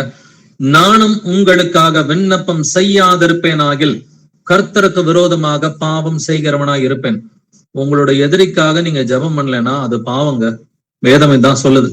நான் சாமுவேல் என்ன சொல்றாரு? என்னை நீங்க தூக்கி போட்டீங்க, இருந்தாலும் பரவாயில்ல, உங்களுக்காக நான் ஜெபம் செய்யலைன்னா அது எனக்கு பாவமா இருக்குன்னு சொல்லி சாமுவேல் சொல்றாரு. உங்களுடைய எதிரிக்காக நீங்க ஜெபிக்கலைன்னா அது பாவமா இருக்கும். நன்மை செய்ய அறிந்தவனாயிருந்தும் அதை செய்யாமற் போனால் அது அவனுக்கு பாவமா இருக்கும். நீ நன்மை செய்தால் உனக்கு மேன்மை இல்லையோ? நீ நன்மை செய்யாவிட்டால் பாவம் உன் வீட்டில் படுத்துக்கொள்ளும் என்று வேதம் சொல்கிறது.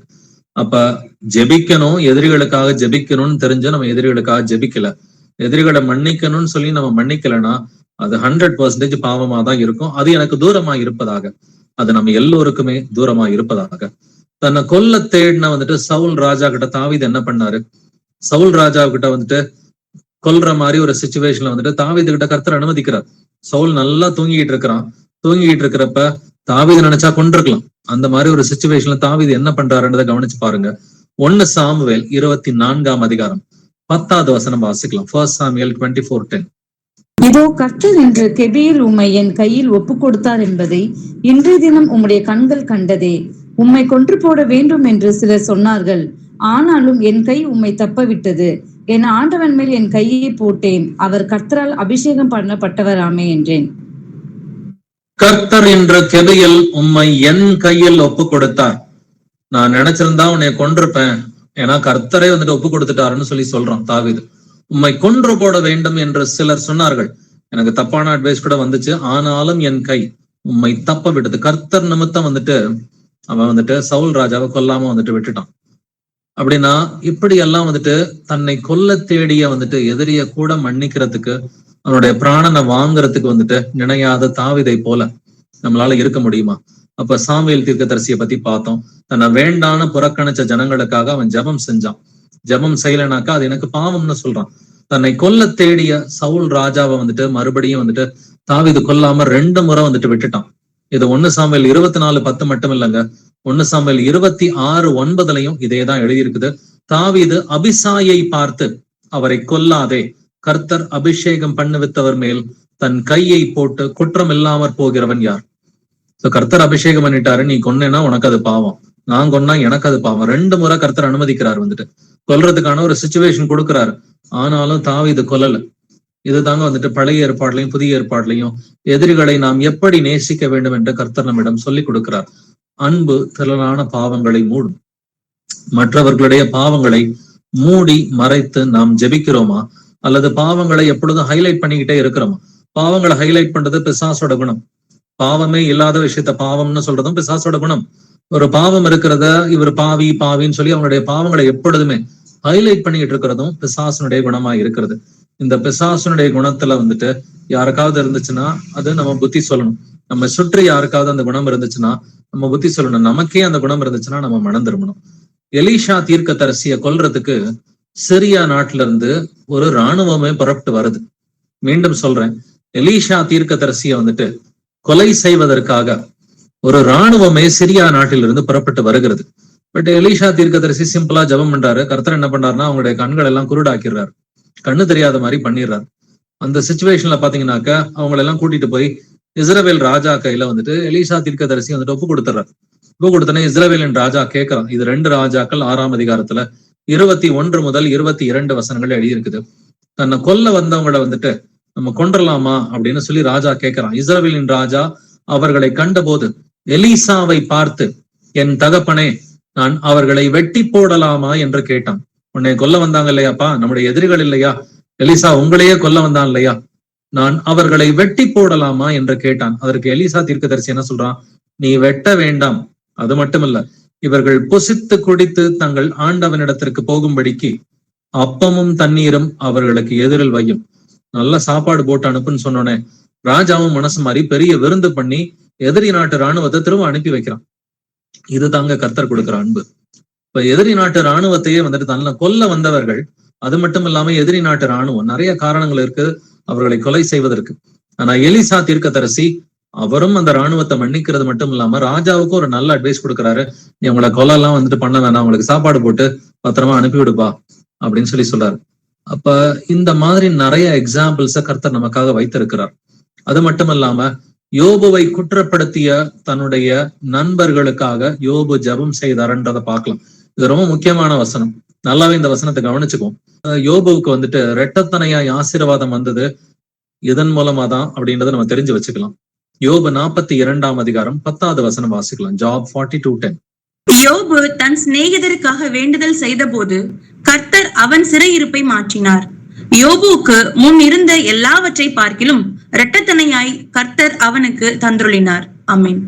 யோபுவுக்கு கர்த்தர் இரட்டத்தனையா கொடுத்தது உத்தமமா இருந்ததுனால மட்டும் கிடையாதுங்க. யோபு தன் சிநேகிதருக்காக வேண்டுதல் செய்த போது அப்படின்னு எழுதியிருக்கு இல்லைங்களா? கர்த்தர் அவன் சிறையிருப்பை மாற்றினார். உன்னுடைய சிநேகிதருக்காக வேண்டுதல் செய்யலாம். சிநேகிதர்னா வெறும் சிநேகிதர் மட்டும் இல்ல, அவங்க வந்துட்டு யோபுவை குற்றப்படுத்திய சிநேகிதர். நீங்க யோபு புஸ்தகம் ஃபுல்லா வாசிச்சு பாத்தீங்கன்னா கூட இருக்கிற அந்த 3 சிநேகிதர்களும் கடைசியா ஒருத்தன் வரான். பட் முதல்ல வந்துட்டு ஒரு 3 சிநேகிதர்கள் வராங்க. அவங்க கம்ப்ளீட்டா யோபுவை குற்றப்படுத்துறாங்க. நீ பாவம் செஞ்சிருப்ப, நீ ஒரு பாவி, அதனாலதான் உனக்கு இப்படி நடந்திருக்குது, நீ பாவி பாவி பாவின்னு சொல்லி அவங்களுடைய ஆர்குமெண்ட்ஸ் கம்ப்ளீட்டாவே யோபுவை குற்றப்படுத்துற மாதிரி தான் வந்துட்டு இருந்துச்சு. ஆனா அப்படி தன்னை குற்றப்படுத்திய நண்பர்களுக்காக யோபு என்ன பண்றாரு, குற்றப்படுத்தியவர்களுக்காக வேண்டுதல் செய்த போது கர்த்தர் அவன் சிறையிருப்பை மாற்றினார். அப்படின்னா உங்களுக்கு ஏதாவது சிறையிருப்பு இருக்குதா, உங்களுக்கு வியாதி இருக்குதா, பிரச்சனை இருக்குதா, உங்களுடைய எதிரிகளுக்காக ஜெபம் பண்ணுங்க, உங்களை குற்றப்படுத்துறவர்களுக்காக ஜெபம் பண்ணுங்க, உங்களுடைய சிறையிருப்பை கர்த்தர் மாத்துவாருங்க. உங்களுக்கு மட்டுமே ஜெபம் பண்றதுக்கு பதிலா கொஞ்சம் வந்துட்டு ஃபார் அ சேஞ்ச் கர்த்தர் வந்துட்டு சொல்றதை நம்ம வந்துட்டு செய்யலாம். உங்களை ஏமாத்துறவங்க, உங்களை குற்றப்படுத்துறவங்க, நீங்க ஆகாதவர்கள்னு சொல்றவங்க, உங்களை வெறுக்கிறவங்க, நீங்க சாகணும்னு நினைக்கிறவங்க, அவங்களுக்காக ஜெபம் பண்ணி பாருங்க. உங்களுடைய சிறையிருப்பை மட்டும் கர்த்தர் வந்துட்டு மாத்த மாட்டாரு. யோபுவுக்கு முன் இருந்த எல்லாவற்றை பார்க்கலாம் இரட்டத்தனையாய் கர்த்தர் அவனுக்கு தந்தருளினார். அப்படின்னா உங்களுக்கும் இரட்டத்தனையா ஒரு ஆவிக்குரிய ஆசீர்வாதமோ உலக ஆசீர்வாதமோ வேண்டுமா? முதல்ல உங்களுடைய எதிரிய மன்னிச்சு ஜெபம் பண்ணுங்க. அன்பு திரளான பாவங்களை மூடும். உங்களுடைய சிறையிருப்பையும் கர்த்தர் மாற்றுவார். அதே போல வந்துட்டு அது மட்டும் இல்லாம உங்களுக்கு இரட்டத்தனையா கர்த்தர் வந்துட்டு ஆசீர்வாதத்தை கொடுக்கிறவரா இருக்கிறார். இத சாகர நிலைமையிலையும் செஞ்சவன் தான் ஸ்தேவான் அப்படிங்கிற பரிசுத்தவான். வாசிக்கலாம் அப்போஸ்தலர் 7ஆம் அதிகாரம் வசனங்கள் 59 முதல் 60 வரைக்கும். Acts chapter 7 verses 59 to 60. அப்பொழுது கர்த்தராகிய இயேசுவே என் ஆவியை ஏற்றுக்கொள்ளும் என்று ஸ்தேவான் தொழுது கொள்ளுகையில் அவனை கல்லெறிந்தார்கள். அவனோ முழங்கார் படியிட்டு, ஆண்டவரே, இவர்கள் மேல் இந்த பாவத்தை சுமத்தாதிரும் என்று மிகுந்த சத்தமிட்டு சொன்னான். இப்படி சொல்லி நித்திரை அடைந்தான். ஆமென். ஸ்தேவான் மரிக்கிறதுக்கு முன்னாடி அவனை கல்லெறிந்தார்கள். அதனாலதான் வந்துட்டு அவன் வந்துட்டு மரிச்சு போனான். ஆனா மரிக்கிறதுக்கு முன்னாடி என்ன பண்றான்? அவனோ முழங்கார் படியிட்டு, ஆண்டவரே, இவர்கள் மேல் இந்த பாவத்தை சுமத்தாதிரும் என்று மிகுந்த சத்தமிட்டு சொன்னான். மிகுந்த சத்தமா அவன் செய்த ஜெபம் என்னது? ஆண்டவரே, என்ன கொல்றாங்க தான், பட் ஸ்டில் இந்த பாவத்தை அவர்கள் மேல் சுமத்தாதிரும். இதுதாங்க வந்துட்டு உச்சகட்ட அன்பு. மரிக்கும் பொழுது கூட அதனுடைய கல்லெறிகிறவர்களை கூட வந்துட்டு மன்னிச்சுட்டு சாகுற அந்த அன்பு இருக்கு இல்லைங்களா? இதுதான் வந்துட்டு உச்சகட்ட ஒரு அன்பாக இருக்கிறது. சோ இது மாதிரி நிறைய எக்ஸாம்பிள்ஸ் பார்த்துட்டோம். தன்னுடைய எதிரிகளை நேசிக்கிறவர்கள், எதிரிகளுக்காக ஜெபம் செய்தவர்கள், மோசே முதற்கொண்டு பவுல்ல இருந்து ஆரம்பிச்சு, அதே போல ஸ்தேவான் செய்த காரியங்கள், தாவீது செய்த அந்த காரியங்கள், சவுல கொல்லாம வந்துட்டு விட்டது, அடுத்து யோபு தன் சிநேகிதர்களுக்காக ஜெபம் செய்தது, எலிஷா தீர்க்கதரிசி வந்துட்டு அந்த சிரியா நாட்டு தன்னை கொல்ல வந்த அந்த இராணுவத்திற்கு வந்துட்டு நல்லது செய்து அனுப்பி வைத்தது, அடுத்து சாமுவேல் தீர்க்கதரிசி தன்னை நிராகரித்த இஸ்ரவேல் ஜனங்களுக்காக அவன் ஜெபம் செய்தது, யோசேப்பு தன்னுடைய சகோதரர்கள் தனக்கு வந்துட்டு தீமை செய்த சகோதரர்களிடம் பட்சமாய் பேசியது, இது எல்லாமே எதிரிகளை மன்னிப்பது, மற்றவர்களுடைய பாவங்களை வந்துட்டு பொருட்படுத்தாம அதை பெருசுப்படுத்தாம இருந்ததுதான். சோ பிசாசு என்ன செய்தான்றது நமக்கு தெரியும். பாவம் இல்லாத காரியத்தை பாவம்னு சொல்லுவோம். அதனாலதான் இயேசு கிறிஸ்து ஒரு வசனமே புதிய ஏற்பாட்டுல சொல்லியிருக்கிறாரு, குற்றம் இல்லாதவர்களை குற்றம் பிடிக்க மாட்டீர்கள், உங்களுக்கு பலியை அல்ல இரக்கத்தையே விரும்புகிறேன்னு கர்த்தர் சொன்னார். இது நீங்க புரிஞ்சதுனாக்கா குற்றம் இல்லாதவர்களை குற்றம் பிடிக்க மாட்டீர்கள்ன்றத இயேசு கிறிஸ்து ரொம்ப எளிமையா சொல்லியிருக்கிறார். குற்றம் இல்லாததை குற்றப்படுத்துறாங்க. அதே போல ஒரு சின்ன குற்றம் இருந்துச்சுன்னா கூட அதை பெருசா ஊதுவாங்க. இது பிசாசுனுடைய குணமா இருக்கிறது. நாம குற்றம் இருந்துச்சுன்னா அந்த குற்றங்களை மூடி மறைத்து ஜெபிக்கிற பிள்ளைகளா இருக்க வேண்டும். வாசிக்கலாம் 1 பேதுரு 2ஆம் அதிகாரம் 23வது வசனம். 1 Peter 2:23. அவர் வையப்படும் போது பதில் வையாமலும் பாடுபடும் போது பயமுறுத்தாமலும் நியாயமாய் தீர்ப்பு செய்கிறவருக்கு தம்மை ஒப்புவித்தார். அவர் வையப்படும் போது பதில் வையாமலும். உங்களை வந்துட்டு தப்பா பேசுறாங்களா, பதிலுக்கு பேசணும்னு தோணும் இல்லைங்களா? அது மாம்சம்.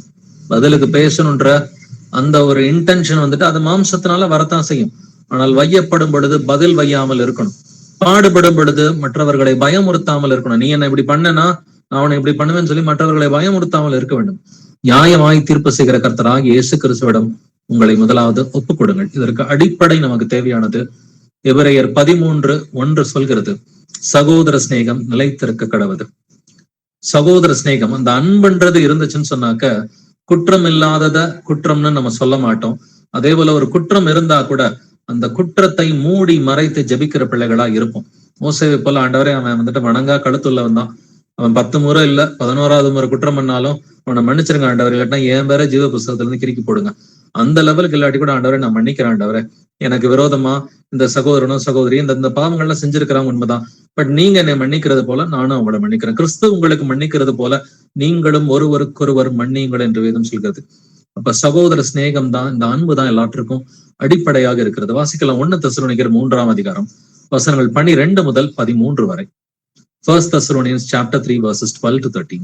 நாங்கள் உங்களிடத்தில் வைத்திருக்கிற அன்புக்கு ஒப்பாய் நீங்களும் ஒருவரிடத்தில் ஒருவர் வைக்கும் அன்பிலும் மற்ற எல்லா மனுஷரிடத்தில் வைக்கும் அன்பிலும் கர்த்தர் உங்களை பெருகவும் நிலைத்தோங்கவும் செய்து இவ்விதமாய் நம்முடைய கர்த்தராகிய இயேசு கிறிஸ்து தமது பரிசுத்தவான்கள் அனைவரோடும் கூட வரும்போது நீங்கள் நம்முடைய பிதாவாகிய தேவனுக்கு முன்பாக பிழையற்ற பரிசுத்தம் உள்ளவர்களாய் இருக்கும்படி உங்கள் இருதயங்களை ஸ்திரப்படுத்துவாராக.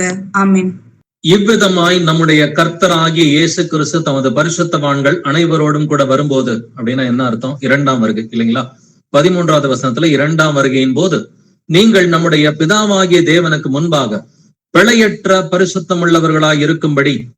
அப்ப நம்ம கர்த்தர் வரும்பொழுது கர்த்தருக்கு முன்பாக பிழையற்ற பரிசுத்தம் உள்ளவர்களாய் இருக்கும்படி நம்ம இருதயம் ஸ்திரப்பட்டவர்களா இருக்கணும்னா நம்ம என்ன செய்யணும்? நாங்கள் உங்களிடத்தில் வைத்திருக்கிற அன்பு கொப்பாய் நீங்களும் ஒருவரிடத்தில் ஒருவர் வைக்கும் அன்பிலும் மற்ற எல்லா மனுஷரிடத்தில் வைக்கும் அன்பிலும் கர்த்தர் உங்களை பெருகவும் நிலைத்தோங்கவும் செய்து அப்படின்னு எழுதியிருக்கு. அப்ப சபையில இருக்கிற சகோதர சகோதரிட்ட அன்பு செய்யணும், மற்ற எல்லா மனுஷரிடத்திலும் அன்பு வைக்க வேண்டும். சபைக்கு வெளியிலையும் அன்பு வைக்கணும், சபைக்குள்ளரையும் அன்பு வைக்கணும், குடும்பத்திலையும் அன்பு வைக்கணும். இப்போ உன்னை நீ நேசிக்கிறது போல மற்றவங்களை நேசிக்கணும்னு கர்த்தர் சொல்றாரு. இதெல்லாம் செஞ்சா மட்டும்தான் கர்த்தருடைய வருகையின் போது நம்ம பரிசுத்தம் உள்ளவர்களா இருக்க முடியும், பிழையற்றவர்களா இருக்க முடியும். அப்ப அன்பு தான் bottom line brothers and sisters. இந்த அன்பு இருந்தாதான் மன்னிக்க முடியும், மன்னிச்சாதான் பிசாசின் தந்திரங்கள்ட்ட இருந்து தப்பிக்க முடியும். பிசாசை நீங்க எதிர்க்கணும்னா சர்வாயுத வர்க்கம் வேணும். இது எல்லாத்துக்குமே அடிப்படை இந்த அன்புன்றதை நம்ம புரிஞ்சுக்கணும். வாசிக்கலாம் 1 தெசலோனிக்கர் 4ஆம் அதிகாரம் 9வது வசனம். 1 Thessalonians 4:9. சகோதர சிநேகத்தை குறித்து நான் உங்களுக்கு எழுத வேண்டுவதில்லை. நீங்கள் ஒருவரில் ஒருவர் அன்பாய் இருக்கும்படிக்கு தேவனால் போதிக்கப்பட்டவர்களாய் இருக்கிறீர்களே. ஆமென்.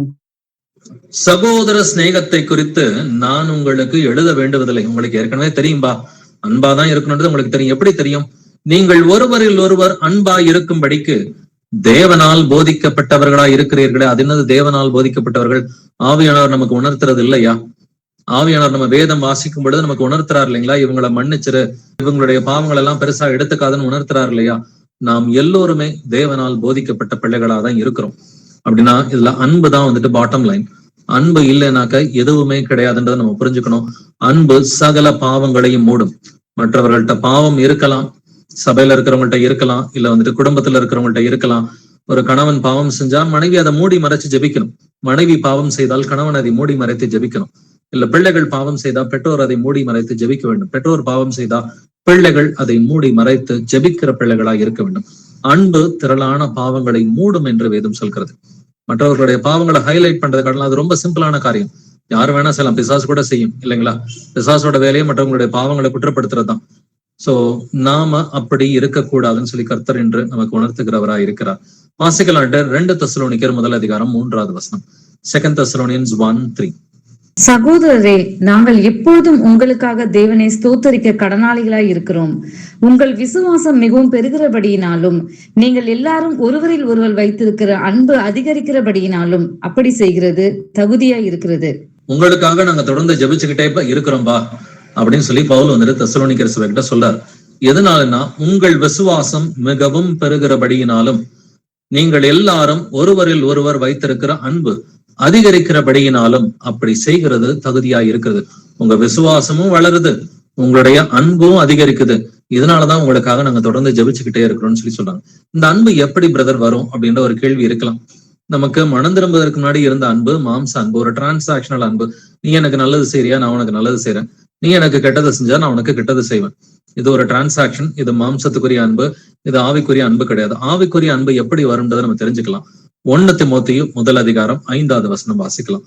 1 Timothy 1st chapter verse 5.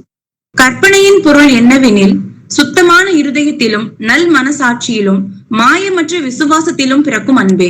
ஆமென். அன்பு பிறக்கணும்னா நமக்கு 3 விஷயம் வேணுங்க. சுத்தமான இருதயம் வேணும், நல்ல மனசாட்சி வேணும், மாயமற்ற விசுவாசம் வேணும். சுத்தமான இருதயமும் நல்ல மனசாட்சியும் மாயமற்ற விசுவாசமும் இருந்துச்சுன்னா அன்பு பிறக்கும், அன்பு உண்டாகும் என்று வேதம் சொல்கிறது. ஆவிக்குரிய அன்புன்றது வந்துட்டு இப்படிதாங்க உண்டாகும். அது விசுவாசத்தின் மூலமா, சுத்தமான இருதயத்துல நல் மனசாட்சியில மாயமற்ற விசுவாசம், கள்ளம் கபடம் இல்லாத வந்துட்டு சுத்தமான விசுவாசம் இருக்கும் பொழுது ஆவிக்குரிய அன்பு அப்பொழுதுதான் பிறக்கிறது. இயேசு எனக்காக பாடுபட்டார், சிலுவையில வந்துட்டு அவர் என்னுடைய பாவங்களுக்காக மரித்தார், அடக்கம் பண்ணப்பட்டார், 3ஆம் நாளில் உயிர் தெழுந்தார். அவர் ஏன் பாவங்களை மன்னிச்சார்?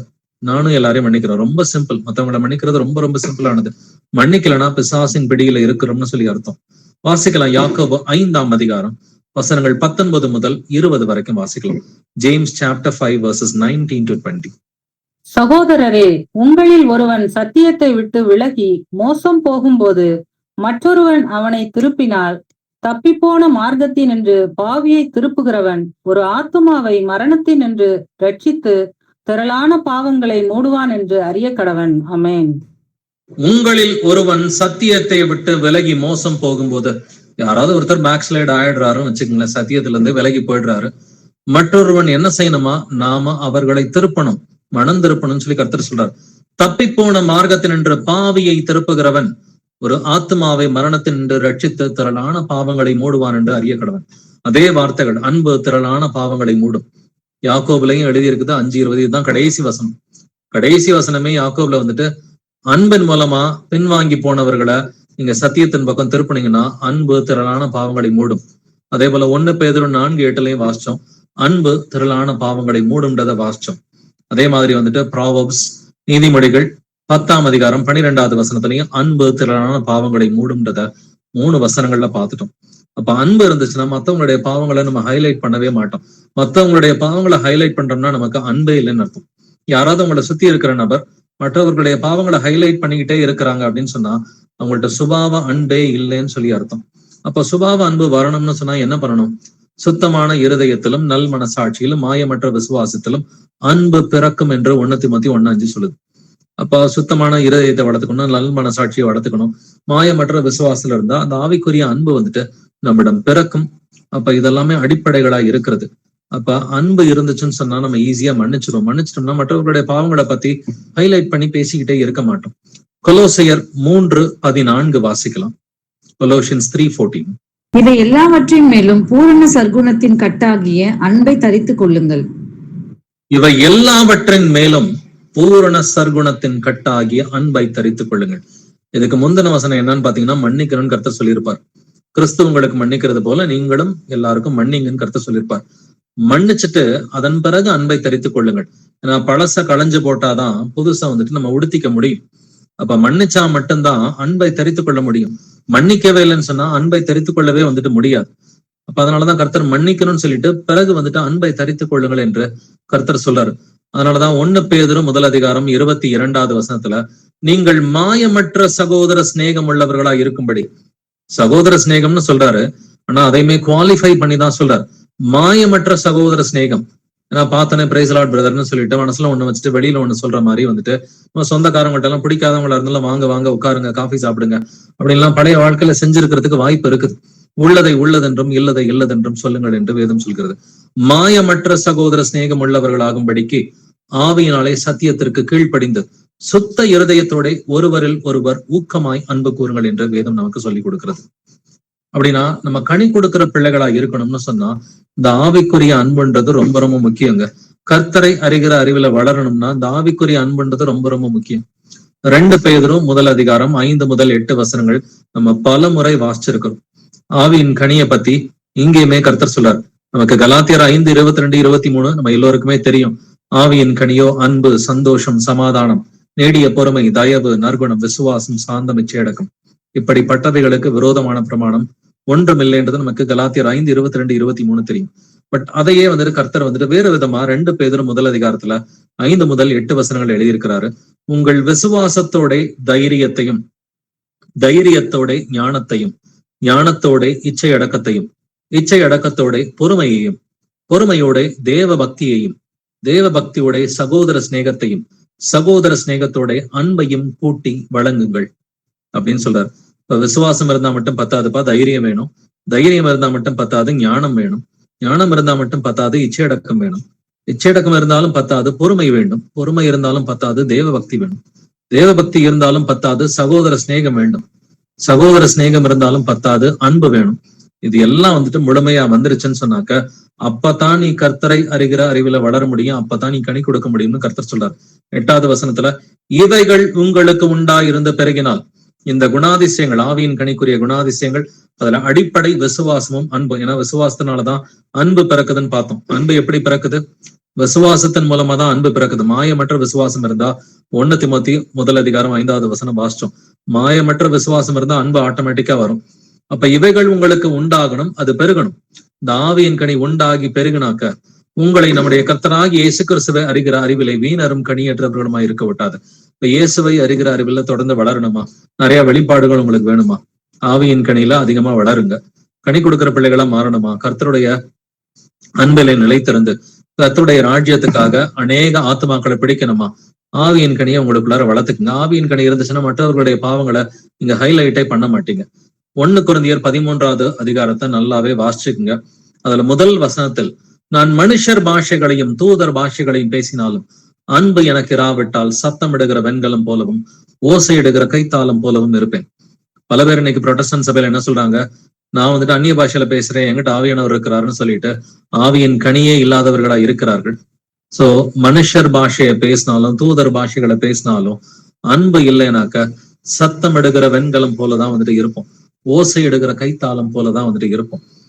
1 கொரிந்தியர் 13 நான் தீர்க்கதரிசன வசனத்தை உடையவனாய் இருந்து சகல ரகசியங்களையும் சகல அறிவையும் அறிந்தாலும் மலைகளை பெயர்க்கத்தக்கதாக சகல விசுவாசம் உள்ளவனாய் இருந்தாலும் அன்பு எனக்கு இராவிட்டால் நான் ஒன்றுமில்லை. எவ்வளவோ தீர்க்க தரிசனம் எனக்கு தெரியும், எனக்கு இயேசுவின் 2ஆம் வருகையை பத்தி தெரியும், எனக்கு இயேசுவின் வருகையை குறித்த அடையாளங்கள் தெரியும், அந்த காலகட்டம் தெரியும், எவ்வளவோ ரகசியம் தெரியும், வெளிப்படுத்தின விசேஷம் தெரியும், அது தெரியும், இது தெரியும். எது தெரிஞ்சாலுமே அன்பு இல்லைனாக்க ஒண்ணுமே கிடையாது பிரதர்ஸ் அண்ட் சிஸ்டர்ஸ். அப்ப நமக்கு தெரிந்த நாலேஜ் எதுவுமே பெரிய விஷயமே கிடையாது. சோ நாலேஜ் பஃப்ஸ் அப் அப்படின்னு சொல்லி வேதம் சொல்கிறது. அறிவு இருமாப்பை உண்டாக்கும் என்று வேதம் சொல்கிறது. அறிவு இருந்தாலும் ஓகே, கர்த்தருடைய நாமம் ஸ்தோத்திரிக்கப்படுவதாக, கர்த்தர் கிருபையா இருந்து இதெல்லாம் எனக்கு தெளிவுபடுத்தி இருக்கிறாருன்னு சொல்லி இயேசு கிறிஸ்துவின் நாமத்திற்கு மகிமையை செலுத்திட்டு அன்பை வளர்த்துக்கிறதுக்கு நம்ம ட்ரை பண்ணணும். இதே அதிகாரத்துல 3வது வசனத்துல, எனக்கு உண்டான யாவற்றையும் நான் அன்னதானம் பண்ணினாலும் என் சரீரத்தை சுட்டரிக்கப்படுவதற்கு கொடுத்தாலும் அன்பு எனக்கு இராவிட்டால் எனக்கு பிரயோஜனம் ஒன்றுமில்லை.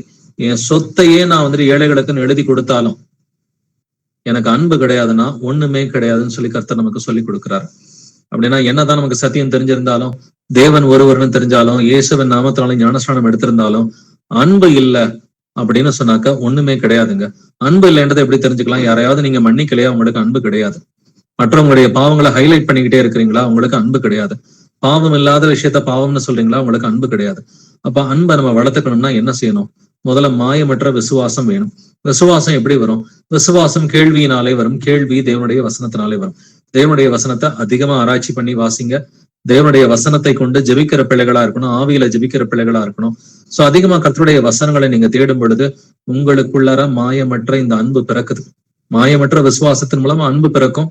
அது உண்டாகணும், அது பெருகணும். அது உண்டாகி பெருகினா மட்டும்தான் கர்த்தரை அறிகிற அறிவில வளர முடியும், கனி கொடுக்க முடியும். சோ இதுதான் கர்த்தர் என்று நமக்கு சொல்லிக் கொடுக்கிற ஒரு விஷயமா இருக்கிறது. இதே 1 கொரிந்தியர் 13 கடைசி இந்த 4 வசனங்களோட நம்ம முடிக்கலாம்.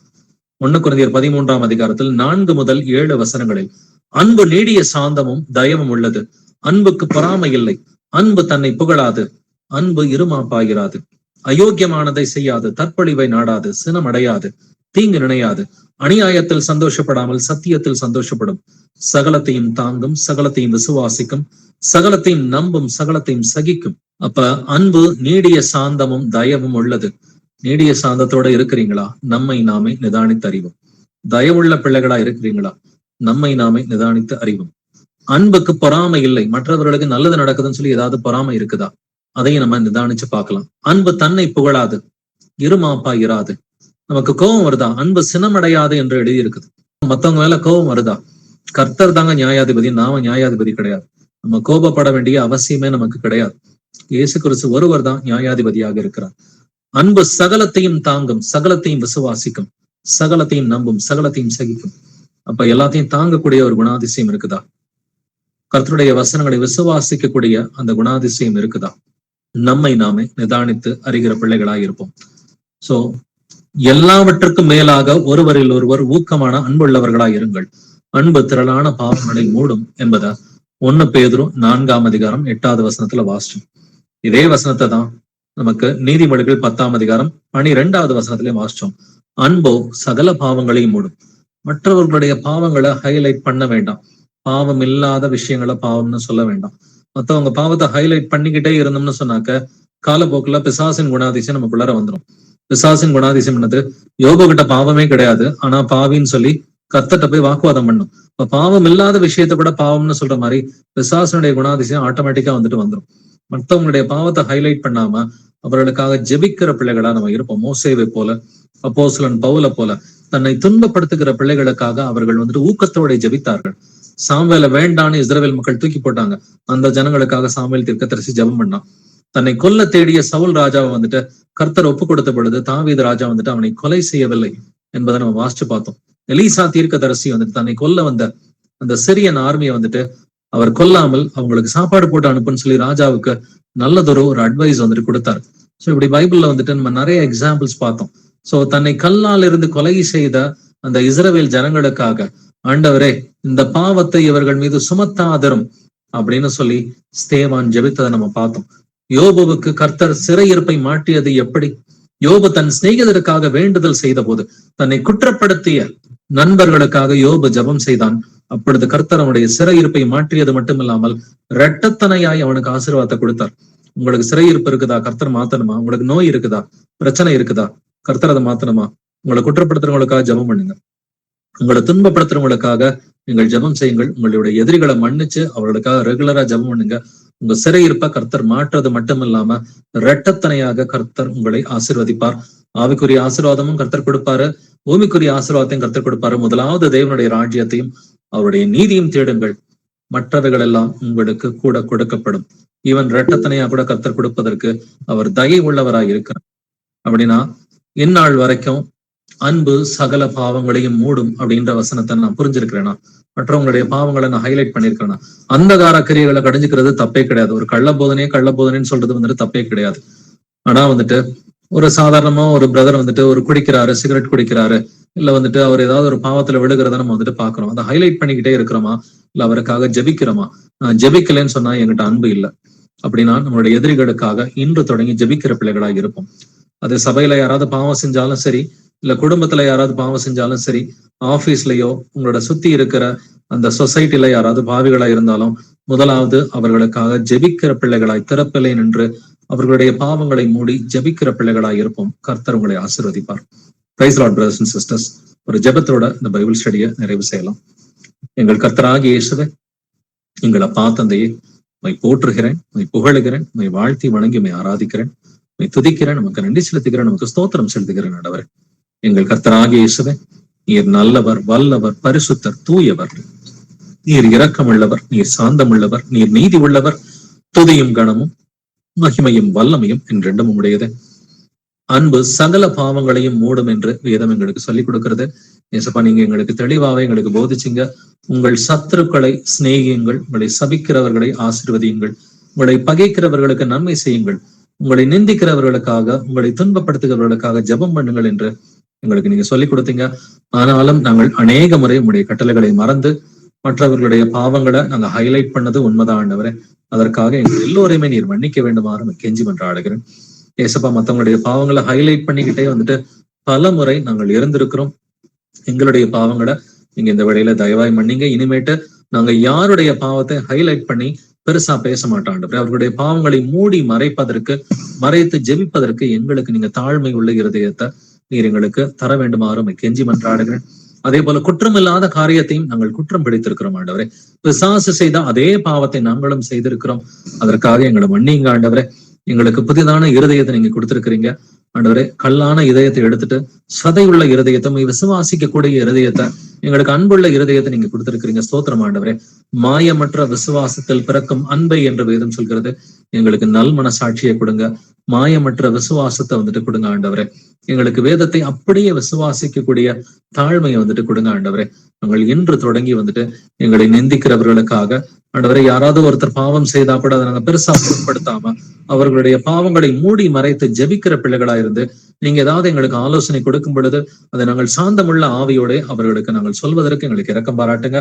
அவர்களுடைய பாவங்களை மூடி மறைத்து அவர்களை ஆண்டவரை தப்பிப்போன மார்க்கத்திலிருந்து நாங்கள் திருப்பும் பொழுது அன்பு திரளான பாவங்களை மூடும் என்பதை நாங்கள் உணர முடியும் ஆண்டவரே. அதற்காக எங்களை பலப்படுத்துங்க. தொடர்ந்து நாங்கள் ஆண்டவரே மோசே எப்படி தன்னை கொலை செய்ய நினைத்த இஸ்ரவேல் ஜனங்களுக்காக திறப்பிலே நின்று ஜெபித்தானோ அந்த அளவுக்கு ஜெபிக்கக்கூடிய அன்பை எங்களுடைய இருதயங்கள்ல ஊற்றுங்க ஆண்டவரே.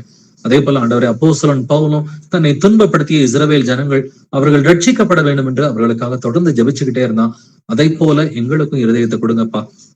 யோசேப்பு தன்னை விற்று போட்ட தன்னுடைய சகோதரர்களை வந்துட்டு எப்படி போஷித்தான், அவர்களிடம் எப்படி பட்சமாய் நடந்து கொண்டான், அதே போல எங்களுக்கு இருதயத்தை கொடுங்க ஆண்டவரே. தன்னை நிந்தித்து தன்னை வேண்டாம் ஆகாதவன் என்று தள்ளிய ஆண்டவரே அந்த இஸ்ரவேல் மக்களுக்காக சாமுவேல் தீர்க்கதரிசி எப்படி ஜெபம் செய்தாரோ அதை போல ஒரு இருதயத்தை எங்கள் எல்லோருக்கும் தர வேண்டுமாறும் கெஞ்சி மன்றாடுகிறேன். ஆண்டவரே தன்னை கொல்ல தேடிய வந்துட்டு சவுல் ராஜாவை நீர் ஆண்டவரை தாவீதின் கையில ஒப்புவித்த போதும் அவனை கொலை செய்யாமல் விட்டு தாவீதை போல வந்துட்டு எங்களுக்கு நீர் இருதயத்தை அருள வேண்டுமாறும் கெஞ்சி மன்றாடுகிறேன். தன்னை கொலை செய்ய வந்த அந்த சிரியா நாட்டு ராணுவத்தை வந்துட்டு எலீசா தீர்க்கதரிசி மன்னித்தது மன்றி அவர்களுக்கு போஜனம் கூட என்று ராஜாவுக்கு நல்லதொரு அட்வைஸ் கொடுத்தான்ப்பா. எலீசாவை போல எங்களுக்கு சிந்திக்கிறதுக்கு செயல்படுவதற்கு கிருபையை கொடுங்கப்பா.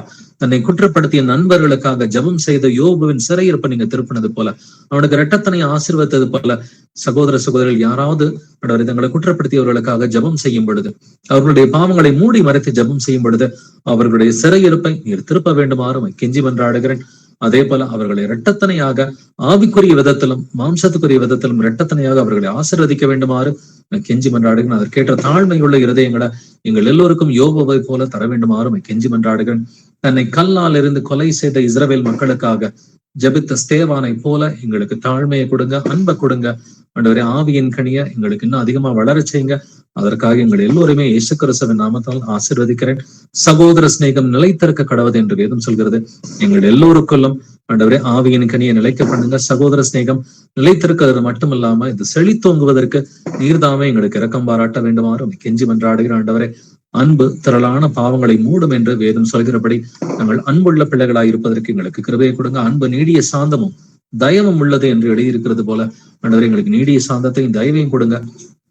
அன்புக்கு பொறாமை இல்லை, அன்பு தன்னை புகழாது, அன்பு இருமாப்பாயிராது, அன்பு சினமடையாது என்று வேதம் சொல்கிறது போல நாங்கள் வந்துட்டு பெருமை பாராட்டாமல் ஆண்டவரை கர்த்தரை குறித்து மட்டும் நாங்கள் பெருமை பாராட்டுவதற்கு கிருபையை கொடுங்க ஆண்டவரை. மாம்சத்தை குறித்து நாங்கள் பெருமை பாராட்டாமல் கர்த்தரை குறித்து நாங்கள் பெருமை பாராட்டி ஆண்டவரை கோபப்படாம எரிச்சல் படாம வந்துட்டு சகலத்தையும் தாங்கி சகலத்தையும் விசுவாசித்து சகலத்தையும் நம்பி சகலத்தையும் சகிப்பதற்கு எங்களுக்கு நீர்தாமை கிருபை பாராட்ட வேண்டுமாறும் கெஞ்சி முன்னாடி அதற்காக ஆண்டவரை சகோதர சகோதரிகள் எல்லோருமே இயேசு கிறிஸ்துவின் நாமத்தால் ஆசீர்வதிக்கிறேன். எங்களை பலப்படுத்துங்க, எங்களை வழிநடத்துங்க.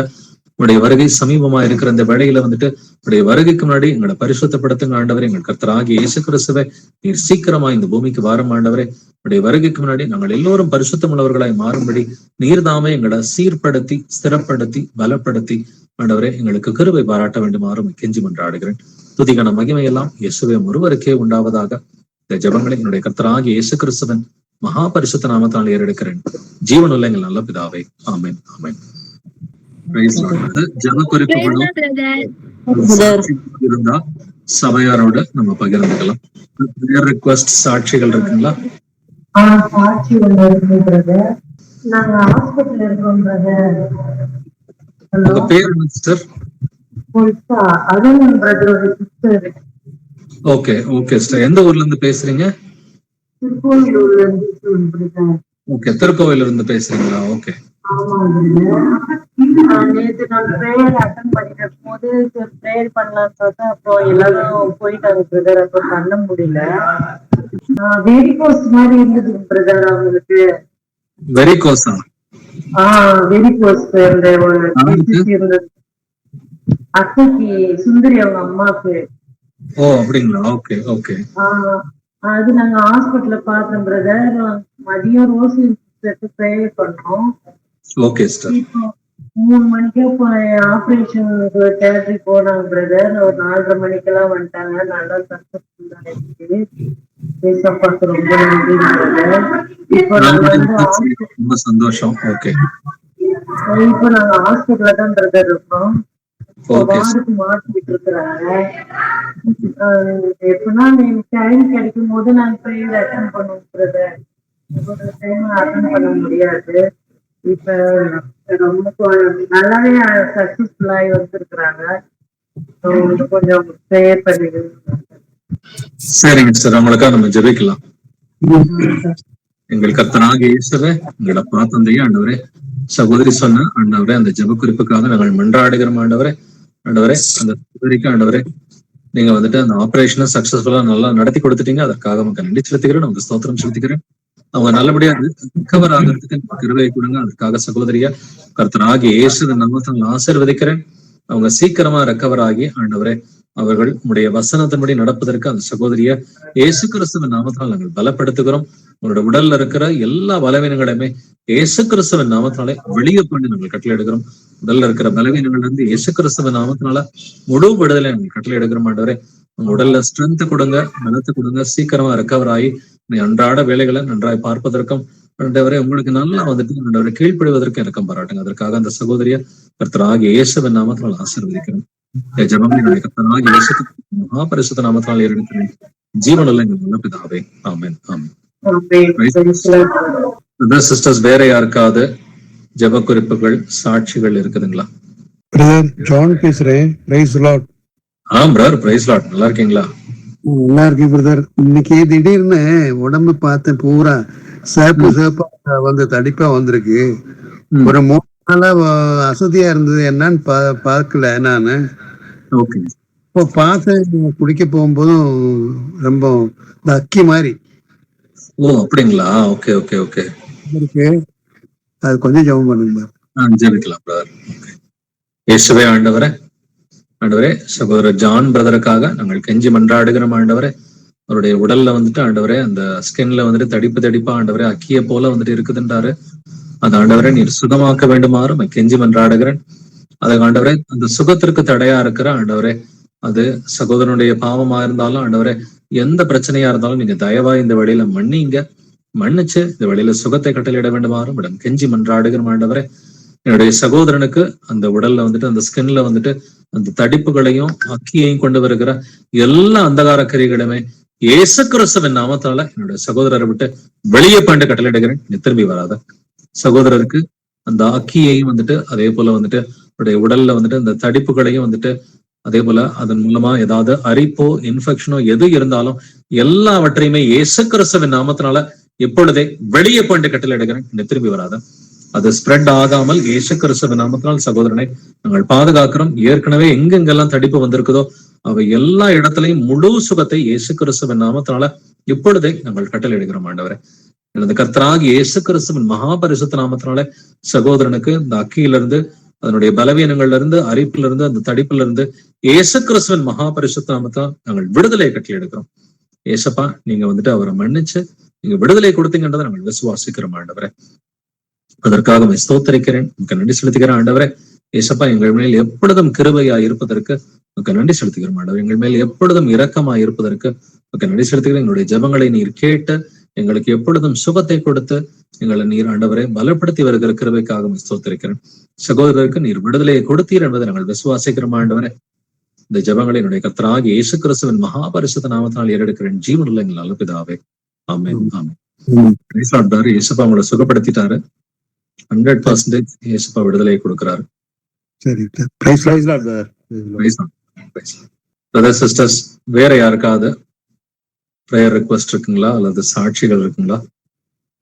பேசுறேன் பிரதர். நான் புனிதா பேசுறேன் பிரதர். ரொம்ப முதுகு இடுப்புலாம் ரொம்ப வலிக்குது பிரதர். எனக்கு இந்த எலும்பு தேய்மானம் டாக்டர் சொன்னாங்க. ஸ்கேன் எடுக்க போனோம் பிரதர். அங்க எனக்கு மூச்சு தண்ணடி வந்து என்னால எடுக்க முடியாது வந்துட்டேன். மெடிசன் கொடுத்தாங்க, ஒன்னும் கேட்கல. ஏசப்பாவை தான் நம்பி இருக்கேன். அவர் தடுப்புகளாலையும் வந்து குணப்படுத்த முடியும். ஏசப்பாவை நம்பி இருக்கிறேன் பிரதர். ஜெபம் பண்ணுங்க பிரதர்.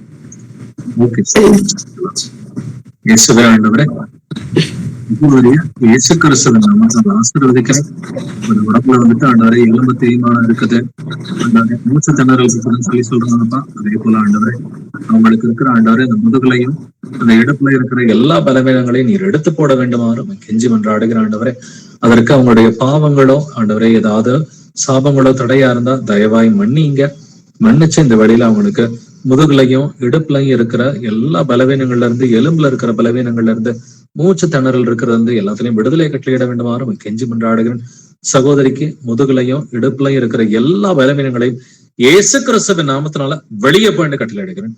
எலும்புல இருக்கிற எல்லா தேய்மானங்களையும் இயேசு கிறிஸ்துவின் நாமத்தினால வெளியே பண்ணி கட்டளையிடுகிறேன். மூச்சு திணறல்ல இருக்கிற எல்லா ப்ராப்ளம்ஸையும் இயேசு கிறிஸ்துவின் நாமத்தினால வெளியே பண்ணி கட்டளையிடுகிறேன். சகோதரி சீரா மூச்சு விடுறதுக்கு கிருபை கொடுங்க. அதற்காக சகோதரிய கர்த்தராகிய இயேசுவின் நாமத்தினால் ஆசீர்வதிக்கிறேன். எலும்பு தேய்மானத்திலிருந்து இயேசு கிறிஸ்துவின் மகாபரிசுத்த நாமத்தினால நாங்கள் விடுதலை கட்டளையிடுகிறோம் ஆண்டவரே. முதுகுலையும் இடுப்புலையும் இருக்கிற எல்லா பலவீனங்கள்ல இருந்து இயேசு கிறிஸ்துவின் மகாபரிசுத்த நாமத்தினால் நாங்கள் விடுதலை கட்டளையிடுகிறோம் ஆண்டவரே. நீங்க ஆண்டவரே சகோதரிய நீங்க மன்னிச்சு விடுதலை கொடுத்ததற்கு உங்க நன்றி செலுத்துகிறோம், உங்க ஸ்தோத்திரம் செலுத்துகிறோம் ஆண்டவரே. தொடர்ந்து அவங்களை பலப்படுத்துங்க, வழி நடத்துங்க. உங்க மேல அதிக விசுவாசமா இருப்பதற்கு நீங்க கிருபை பாராட்டுங்க. இந்த ஜெபங்களினுடைய கர்த்தராகிய இயேசு கிறிஸ்துவின் மகாபரிசுத்த நாமத்தினால் ஏறெடுக்கிறேன் ஜீவனுள்ள எங்கள் நல்ல பிதாவே. ஆமென் ஆமென். நான் வசந்தா பேசுறேன். சொல்லுங்க. கூடுக நல்லபடியா நடத்தி கொடுத்தாங்க, நன்றி சொல்கிறேன். சந்தோஷம். எங்க அக்காவுக்கு உடம்புக்கும் என்ன சரியில்லாதபடிக்கு இருக்கு பிரதர், கொஞ்சம் ப்ரேயர் பண்ணுங்க. அவளுக்கு வாய் என்ன பேச முடியல, கை காலாங்க செயல் இழந்த இருக்குது. ஓகே ப்ரேயர் பண்ணணும். Okay sister. அவங்க எஸ்பா நம்புறாங்களா? ஆமா, ஞானஸ்தானம் எடுத்திருக்கா இந்த போன 31ஆம் தேதி தான். சரிங்க சார், உங்களுக்காக ஜெபிக்கலாம். ஆண்டவரே வசந்தாவுடைய அக்காவுக்காக நாங்கள் மன்றாடுகிறோம் ஆண்டவரே.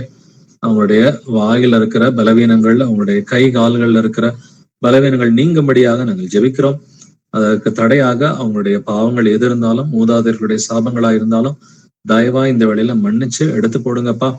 ஆண்டவரே நீங்க மன்னிச்சு அவங்களுக்கு விடுதலை கட்டளையிட வேண்டுமாறு கெஞ்சி மன்றாடுகிறோம். சகோதரிக்கு வாயிலையும் கையிலையும் கால்களையும் இருக்கிற எல்லா பலவீனங்களையும் இயேசு கிறிஸ்துவின் நாமத்தினால வெளியே போயிட்டு கட்டளையிடுகிறேன். இந்த திரும்பி வராத சகோதரிக்கு அவங்களுடைய வாயிலையும் அவங்களுடைய கைகள்லையும் கால்களையும் இருக்கிற எல்லா பலவீனங்களையும் இயேசு கிறிஸ்துவின் மகாபரிசுத்த நாமத்தினால சகோதரியை விட்டு வெளியே போயிட்டு கட்டளையிடுகிறேன்.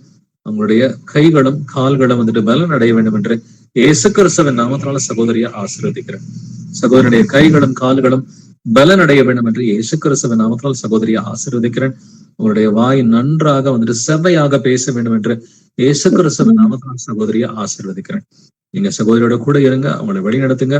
அவங்க இப்பதான் ஞானஸ்நானம் எடுத்தாங்கன்றத நாங்க கேள்விப்பட்ட ஆண்டவரே, இயேசு கிறிஸ்துவின் நாமத்தினாலே ஞானஸ்நானம் பெற்றுக் கொள்ளுங்கள், அப்பொழுது பரிசுத்தாவின் வரத்தை பெறுவீர்கள் என்று வேதம் சொல்கிறபடி ஆண்டவரே அவங்களுக்கு முதல்ல நீங்க விடுதலையை கொடுத்து பரிசுத்தாவின் வரத்தினால நீர் அவர்களை நிரப்ப வேண்டுமாறும் கெஞ்சி மன்றாடுகிறேன். ஆண்டவர்களுடைய ஜெபங்களை கேட்டு நீர் அவர்களுக்கு விடுதலை கொடுத்தீர் என்பதை நாங்கள் விசுவாசிக்கிறோம். இந்த ஜெபங்களினுடைய கர்த்தராகிய இயேசு கிறிஸ்துவின் மகா பரிசுத்த நாமத்தினால் ஏறெடுக்கிறேன் ஜீவனுள்ள எங்கள் நல்ல பிதாவே. ஆமென். பிரதர் சிஸ்டர்ஸ், வேற யாருக்காவது ப்ரேயர் ரிக்வெஸ்ட், சாட்சிகள்? இதுக்கு மேல எதுவும் ப்ரேயர் ரிக்வெஸ்ட் இல்லைன்னா இதோட பைபிள் ஸ்டடியா நிறைவு செஞ்சுக்கலாம். Thank you brothers and sisters. Praise the Lord Jesus.